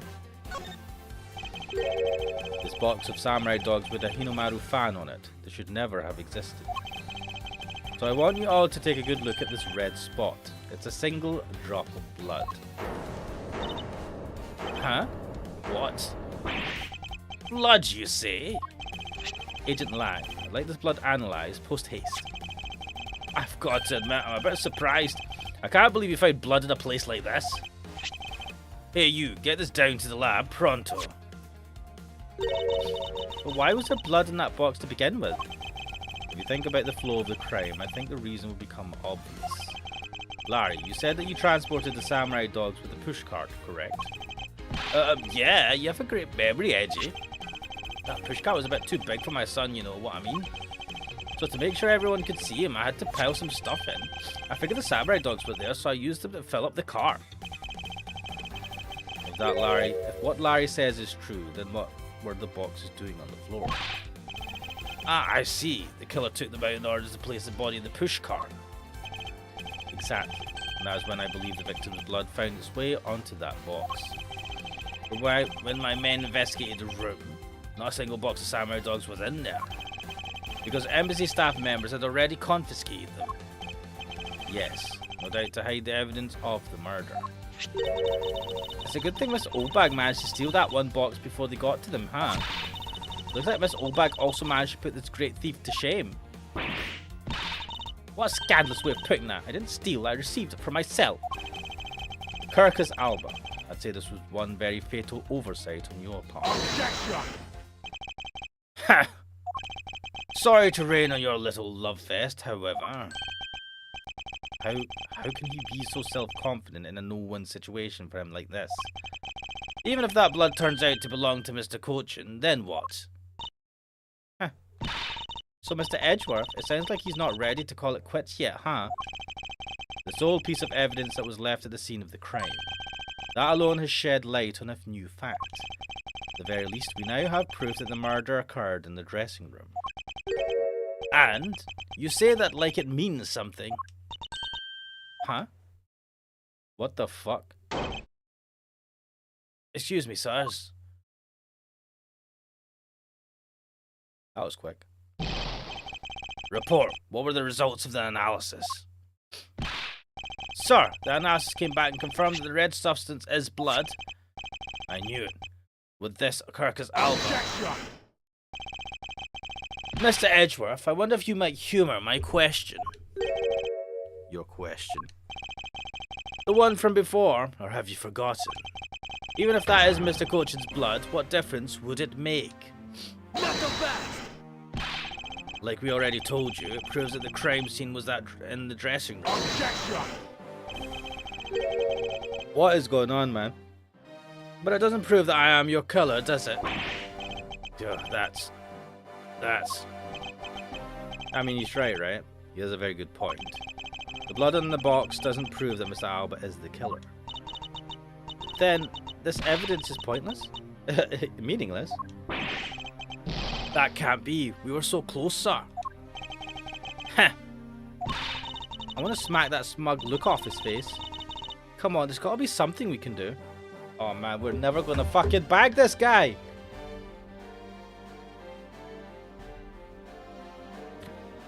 Someone just shoot him or something, man. Bro. There's... Oh my god.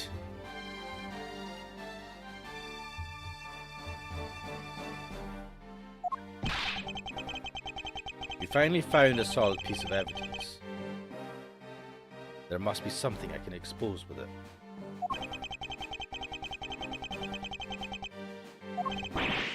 Ah, I can't think of a single thing. Ha! Now, if you excuse me, I'll be on my way. What the fuck? Who was that? It's too late. I won't allow anyone to stop me now. It wasn't me, pal. And it wasn't me either this time. It wasn't me. It wasn't me. Oh, fuck, I can't remember. It was me. Why did you... because I haven't finished reporting everything to you yet, sir. There's more. What? Hurry up and spit it out. Was it actually... yes, sir, that blood I mentioned. It's not of the same blood type as the victim's blood. No. What? What? What do you mean it's not the same type? You mean it's not the victim's blood? If it isn't his, then who the hell is it? I don't know, sir. All I know is that it's not the same blood type as the victim's, sir. What should we do now, Mr. Edgeworth? Wait, you see how Gurkhas Alba is sweating? It's his blood, isn't it? I have no idea what anymore. Neither do I. Ha! My, what an amusing turn of events. That blood drop proves something to be true, all right. Namely, my words. And which one of your words would that be? The ones where I said that your words are meaningless, worthless, and powerless. That blood has nothing to do with the murder investigation whatsoever. Need I remind you that the blood got onto that box long before it entered my embassy? What sort of nonsense? Yes, blood, pal. There's no way it's not related to the murder. Heh, so you would like to believe? What about someone preparing the samurai dog's head as a small nosebleed? Then what? I guess that's possible. Damn it, have we been wasting our time on a red herring? Lol. The blood doesn't belong to anyone connected to the case. That should be clue enough. Gurkhas Alba, you bastard. Silence! Don't you ever address me with such a filthy word again. I've wasted enough time here with you, and you have your answers. Now let me through. Not so fast! Alba, it doesn't matter where you run off to, you'll never escape me. Someday I'll have the satisfaction of sinking my fangs into you. You'll see. And all of Interpol will be behind me, working to see to it that day comes. Ha! Do you know what your words sound like to me? They sound like the whinings of a pathetic loser of a mutt. Burn! Ow! Is this really the extent of all that we can do? Is the blood really from someone completely unrelated to the case? It's probably his. Or is there another possibility? Someone else other than the victim? Just when I thought I had him backed into a corner, it is I who has been backed into one. in a situation like this? What would that man do? Are we thinking about Phoenix Wright at a time like this? He would turn it around, baby. What would he who could turn? What would he who could turn any desperate situation around do? Turn it around. That's it. I must turn my way of thinking around. It's not whose blood is this. It's whose blood could get onto the box like this. And if I think about it that way, if the blood got onto the box when the body was being placed into the pushcart, then the owner of said blood must have been in the dressing room at the time. And there's only one person that could be. Well, I must praise you for trying so hard. It's because of you kids that I was removed from center stage. I will be forced to live out the rest of my life in the shadows, unfortunately. But it's not a total loss, as the underworld will allow me more freedom than you'll ever know. Why are you saying this out loud, dumbass? Freedom like what the raven feels as it flies through the dark night sky. You can't lay a finger on me, not now, or ever. The arm of the law is powerless before me. Objection!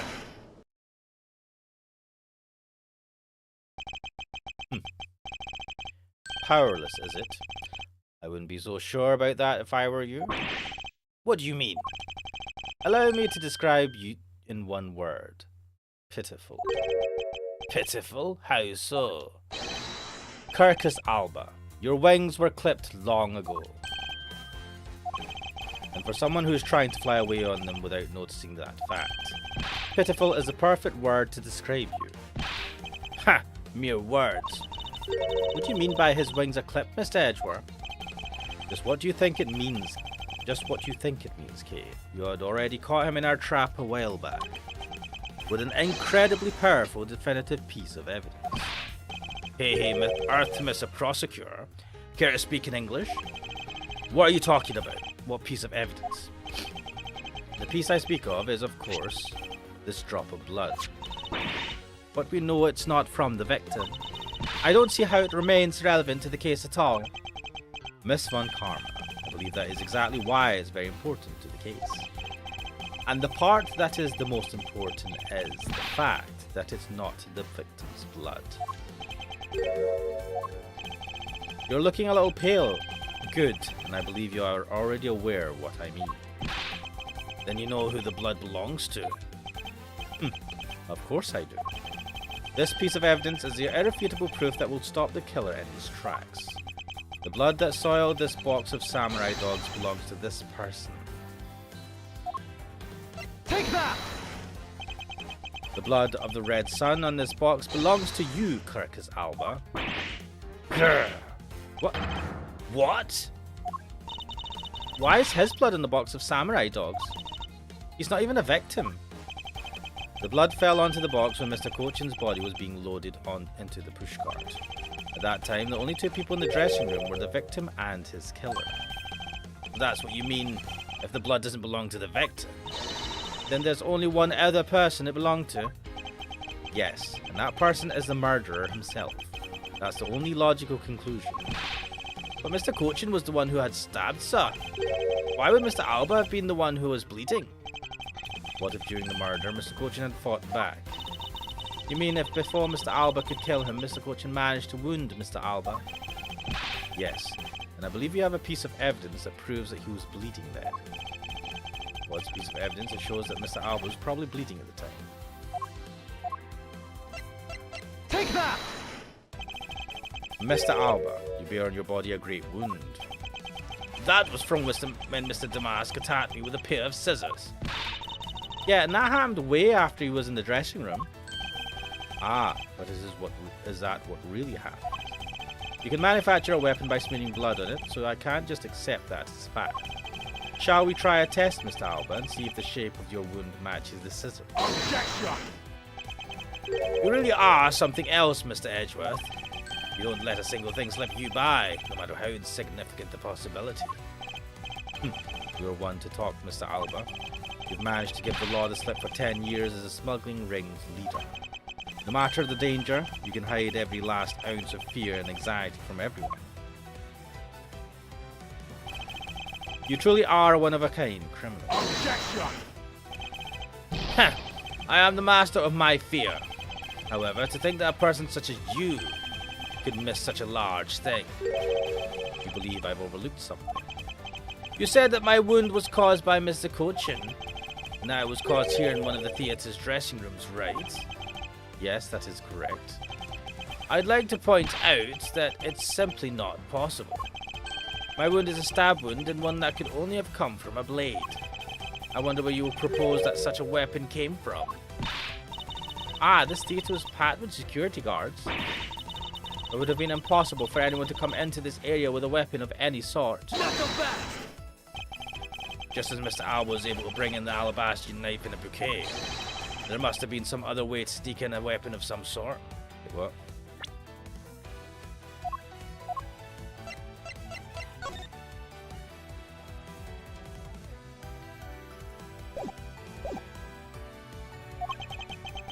Ah, but as long as you can't prove that what that other way is, all your talk about Mr. Cochin stabbing me is pure nonsense. So if that other way does exist, you'd better hurry and tell me now. With pleasure. Wait, what? This piece of evidence shows us how Mr. Cochin brought a weapon into this theatre.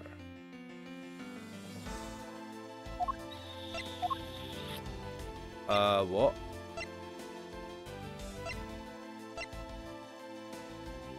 Oh shit, yeah.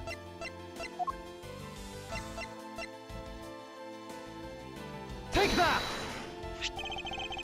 Among law enforcement, this piece is known as the Yatagrasu's key. That key! That's the key that my father stole from here 7 years ago. And this is very unique, and that is both a key and a knife. Meaning that under the guise of a key, it could have been easily brought into the theatre. No! Couldn't dispose of the knife that stabbed you. Therefore, you wiped off the blood and placed it back in Mr. Cochin's pocket. After all, the key itself opens the safe in his office. And inside that safe there was a document about Cadopian papers signed by Mr. Cochin. In order to make it look like Mr. Cochin died as the leader of the smuggling ring, you had to make it so that the police were the ones who opened that office safe. All that hard work to save yourself only served to destroy you in the end. Shall we try matching this knife's blade with your wound, Mr. Kirkus Alba?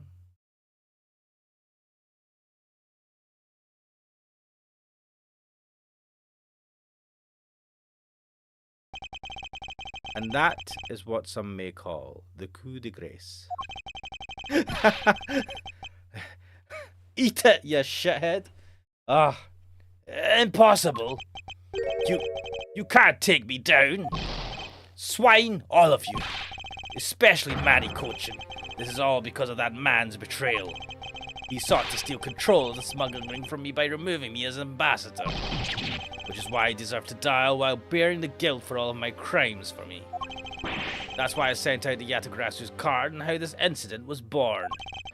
Manny was supposed to be the smuggling ring's leader who was killed by the Yatagrasu. But I had yet another reason, yet another story that was supposed to play out. Manny's death was supposed to bring everything to a close, and I would have gone away with it if it wasn't for you meddling prosecutors. I would have gone away with it if it wasn't for you meddling kids and that dog. Mr. Alba, I'm afraid there's one more question I forgot to ask. This country's, or Alabast's, which country's court would you like to face first? Either way, it's game over for you. It was... Ah!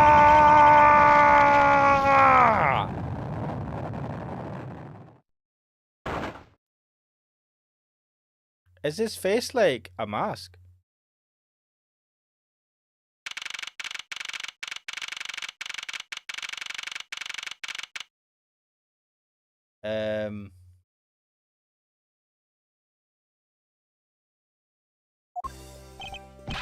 Phew, this is it, the big day. It's Mr. Alba's trial today. The next week he's scheduled to stand trial in his own country of Alabast.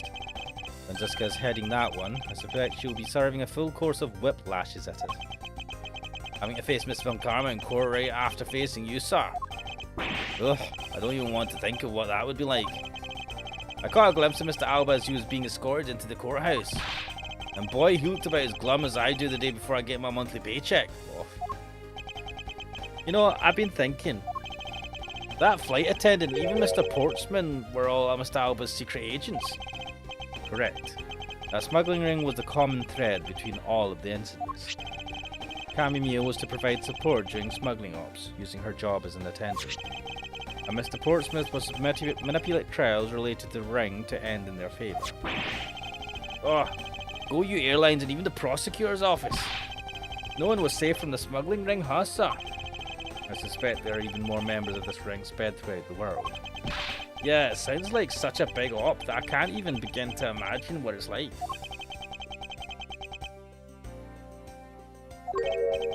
What is it, Detective? Nothing. It's just, well, come to think of it.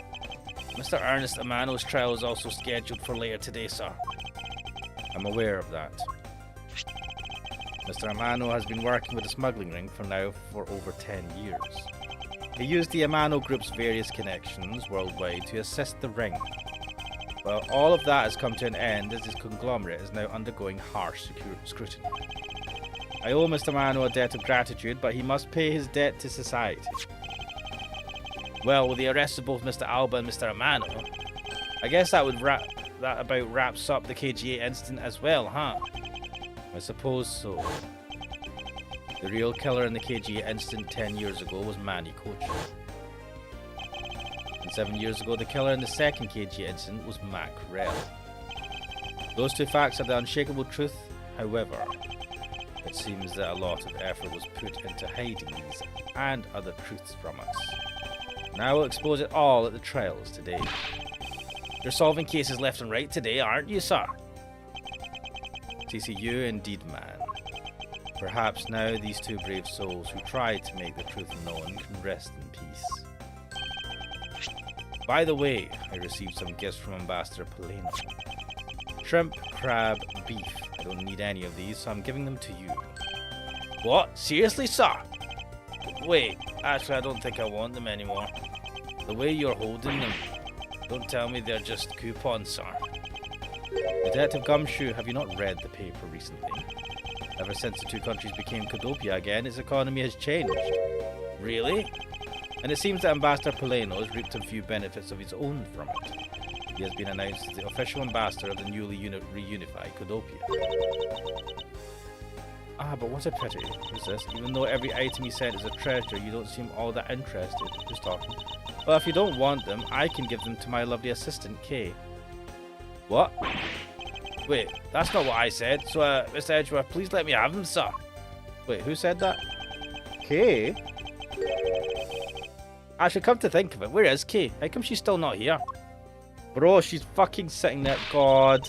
Is everyone just being like, we don't see her, we don't see her, and she's bloody sitting in the corner. Fuck. Hey, you've got to be more alert than that. Eek! I can't believe you didn't notice. I was even mimicking Mr. Edgeworth's voice for a bit. I totally didn't notice you or realise that voice was you. Langsy says, ferocious love blooms with each new spring. Agent Lang, pleasant surprise to see you here. It's been a long time since I set foot in a courthouse, but I wasn't going to miss watching the guy who screwed up my country finally get what's coming to him. Well, that and something else. I want to see you in action in court. Is that so, Agent Lang? We flushed out all of the counterfeit bills, so Zheng Fa is finally at peace again. And it's all thanks to you, so I just want to say thanks. Wow, I never thought I'd see the day old Wolfie says thanks to Mr. Edgeworth. I should be the one thanking you, Agent Lang. If you hadn't negated Mr. Alba's extraterritorial rights, I would not have been able to bring him to trial. I believe the victory belonged to the both of us in this case. Tch, a shared victory, huh? Look, don't get me wrong, I'll still never forgive you, prosecutors. And I have zero interest in that truth thing you talk about in court. I've always done things my own way, and that's not about to change. You got that? I see. Well, I believe you should follow your own creed when you do your job. Yeah, and if there's ever someone your precious truth can't catch, feel free to sit around and cry about it all you want. But as for me, I'm going to get that person no matter what. Alright. It's about time for the trial to start. I will see you later. I'll be watching your performance from the gallery. I'm looking forward to this. I prepared a whole ton of ticker tape for today's victory, sir. I'll help throw some around when Mr. Edgeworth wins. Ha! Hope you got enough because I'm going to go call my men up as well. What the fuck? A modest amount of ticker tape goes a long way. Yeah, I forget, you do get the ticker tape at the end. Valagata's asking eye patches know their sunglasses, apparently. The scene shifts to the courtroom in the final act of The Legend of the Great Thief Yatagarasu. It's a story of those who chose to dedicate their lives to the pursuit of the truth. Prosecutors are those who seek a guilty verdict for the defendants they meet. To that end, you have no choice but to win by any means necessary. That creed was forced on to me when I was young. However, I no longer think that is all we prosecutors are. And that is because...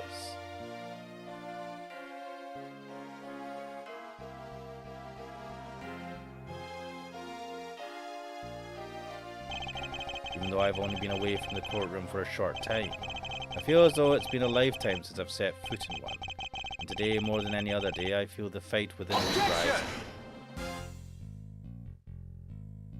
Damn!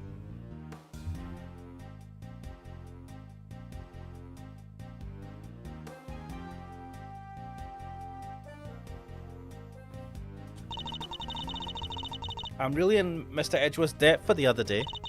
Thanks to him, I'm still free to serve in the friendly blue skies. Also, about my suitcases, I've been selling them on the internet and they've become a real sensation.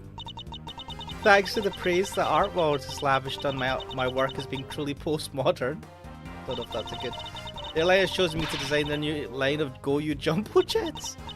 Just think, someday you'll be able to take a ride in my pink-walled, yellow-seated jet. Blech. Tenero.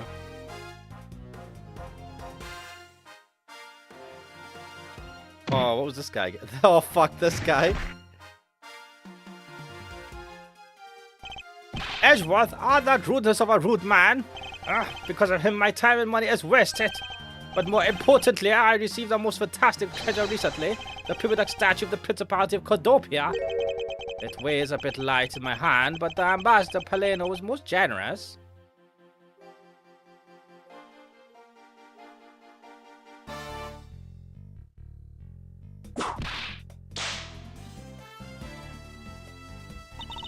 We finally caught Agent Hicks' killer, and I was able to witness Mr. Alba's teary eyes. It feels good to finally bring everything to a close. I received another offer from Interpol to work another case in cooperation with them. However, the Cordopian courts await. Cordopia's air is supposed to be very fresh, so my whips should find new vigor there. What the fuck? Don't change, Francisca.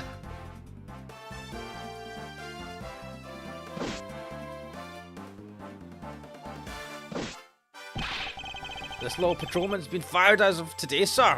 Oh, I thought I was safe since we found the gun I had dropped. But I hadn't noticed that I had dropped my police badge too. I guess what really broke the camel's back was that I couldn't find my badge. My little life has suddenly tripped into a dark black hole, sir. I think I'll go to the courthouse and file a complaint with Ruffles Man. Ruffles Man, what the fuck? All these lovely characters. Da da da da da da da da da da.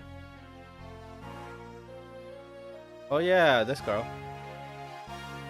This science girl. I was actually hoping to talk with Mr. Edgeworth a bit more than I did. Did she like him? But I've got to get going and return to Europe. Oh yeah, you're studying in Europe. I've still got a long way to go and a lot of stuff to study there.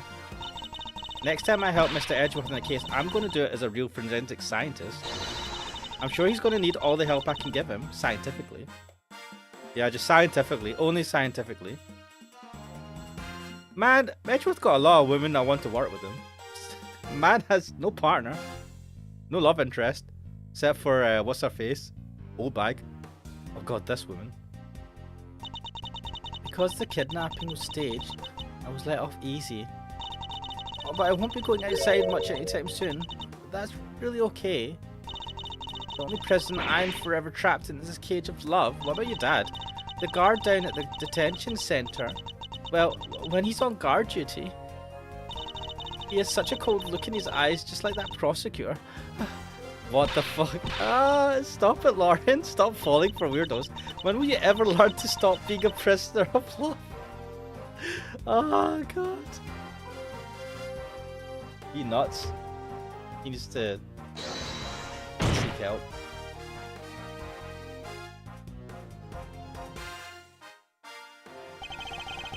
It appears that there are all sorts of drama that take place outside of the courtroom. Since we judges are here day in and day out, I've only heard a few rumours, but apparently Mr. Edgeworth teamed up with a thief and became a detective. Maybe I should team up with a bailiff and try to become a lawyer or something. Don't quit the day job, Judge.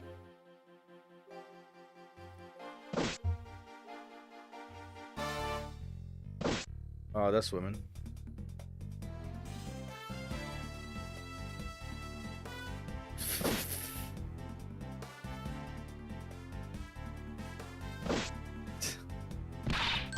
Phew, I barely escaped death yet again. Yeah, but boy, we were lucky to have Mr. Edgeworth help us out, huh? Yeah, but because I lost the key, I got fired from my security guard job, bloody hell. Don't let it get you down, Maggie. You've still got me. Aww. You're right, sir. I won't be sad. I'm going to pick myself up and get through this. I wonder what my next job should be. Ooh, this is actually kind of fun. What? Oh my god. This was... I'm glad I was able to finish this game.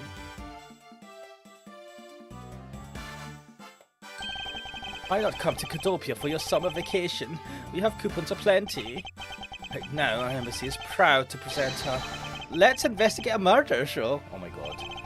Although recreating that particular case has created a few small fires of its own.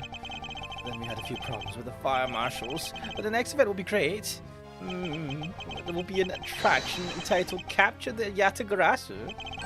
Of course, I hope to enlist Kay's help in creating our latest attraction.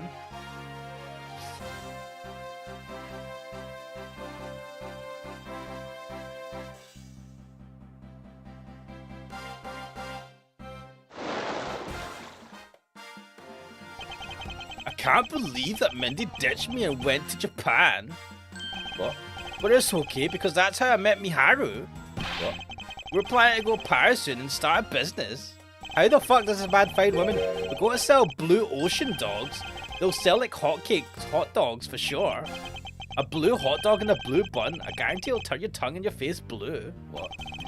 I know I'm not really the type to work a lot or at all really, but... Oh, so I noticed that I really haven't seen the guy in the blue suit at all recently. The blue suit, you can't even remember your friend's name. I wonder what's up. Well, the next time we meet, I'm going to make him eat one of my dogs. How does this man keep finding a girlfriend? How does he do anything?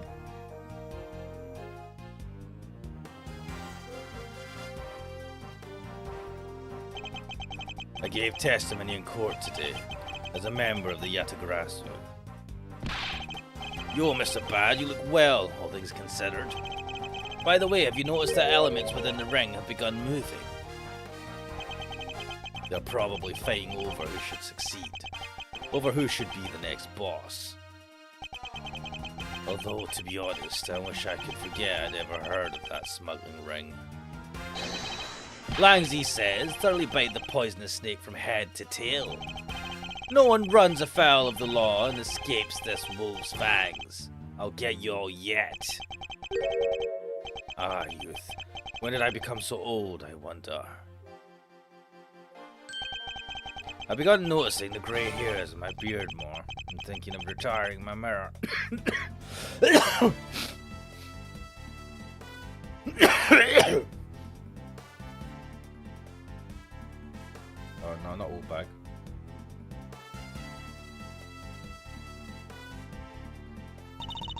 I was the Pink Princess and Pink Badger all in the span of 2 days.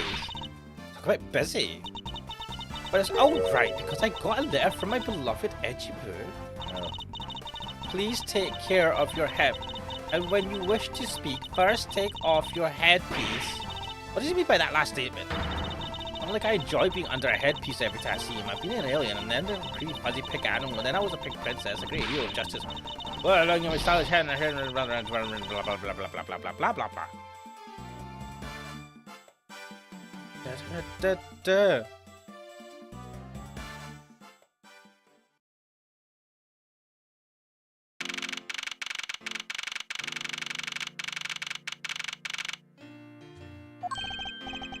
Whoops, I feel so much better now that the trial's over.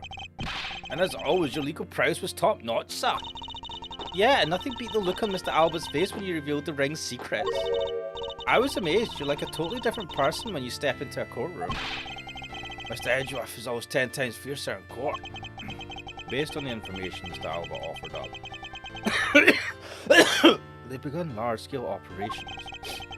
They cleaned up the rest of the ring, which I'm happy to leave to Francisca and Agent Ladd. So what are your plans now, Kate? Well, we've taken care of the creep who killed my father, so I'm not sure. Go to school. Wait, how old is Kate? I forget. Ugh. Yeah, I know. Maybe I'll just keep on being Mr. Edgeworth's assistant. No. You're still trying to... Steal my job, pal. Just kidding, just kidding. I can't steal something so important to you, Gummy. Gee, what a relief. Okay. Yes? Even after all that's happened, are you still planning to become a great thief? Of course. I don't want to tarnish the legend of the noble Yatagrasu. So I'm going to hold off on doing anything until I'd make a tight 3-person team of my own. What? A 3-person team? A 3-person team of young beauties the same age as me, if possible. Is this supposed to be like a thingy game? With those criteria, I highly doubt you'll find the 2 other people you need. My father chose to fight for the truth. I think that's what's so noble about him. So you see, Mr. Edgeworth, the only thing that I'll ever steal are the truths that have been hidden away.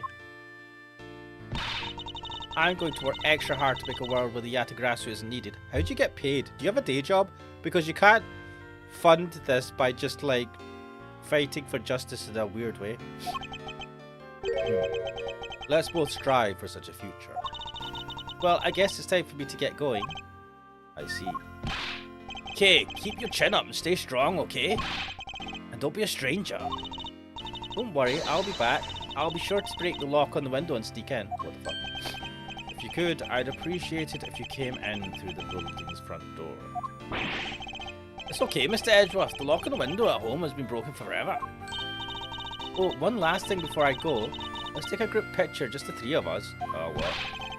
Yeah, commemorative photo. Every big case has to end with one. No. Hey, why not? Don't tell me you're a camera shy, Mr. Edgeworth. Of course not, detective. Come on, Mr. Edgeworth. I'm taking the picture now. Hey, come back here. Mr. Edgeworth, you can't run away from this, sir. Ugh, Detective Gumshoe. Stop that. I can't be seen doing that. Okay, I'm totally taking it now. Say cheese! Come on, show us the picture. We're not going to see it. And thus, the long something. I saw the demise of a smuggling ring and the birth of a little great thief. But there is little time to rest and relax, for I am eager to tackle the investigation into a new case. The reason for my eagerness is my want to pursue the truth, and I want to believe in the strength of those who use the power of the law for good. As someone who has chosen to live my life as a prosecutor, that is my new creed. Oh, there. Great, the perfect photo, perfect. He's like grabbing him by the scruff, by his scruff.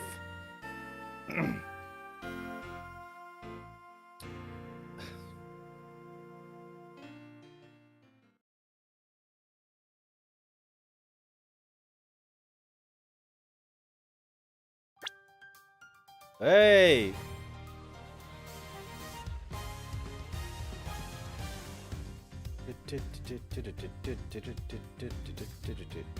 Wait, I just realized something. New items unlocked in the gallery. Well, guys, I've completed the game 1. Pachi, pachi, pachi, pachi. Congrats. Gallery.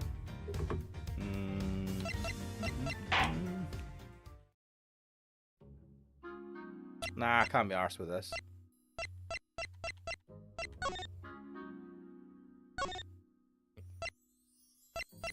Pictures. Pictures. Ooh. That was a good CG. This is a good CG as well. Oh, look at my chest.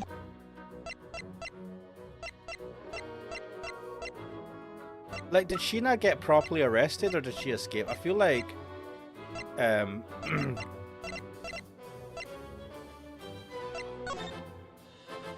cool. Oh, it's the same gun. But anyway, we'll leave it there for now. Thank you for staying on for so long, Valarktai, and for everyone else that was watching. But we'll leave it there for today. I will continue this tomorrow with game 2. I will see if Kixel is free. I need to message Kixel. Not forget. But yes, we'll continue this hopefully tomorrow. But for now, I am Ash Mannix. This is Ace Attorney Investigations Collection, and I will see you guys next time. See ya.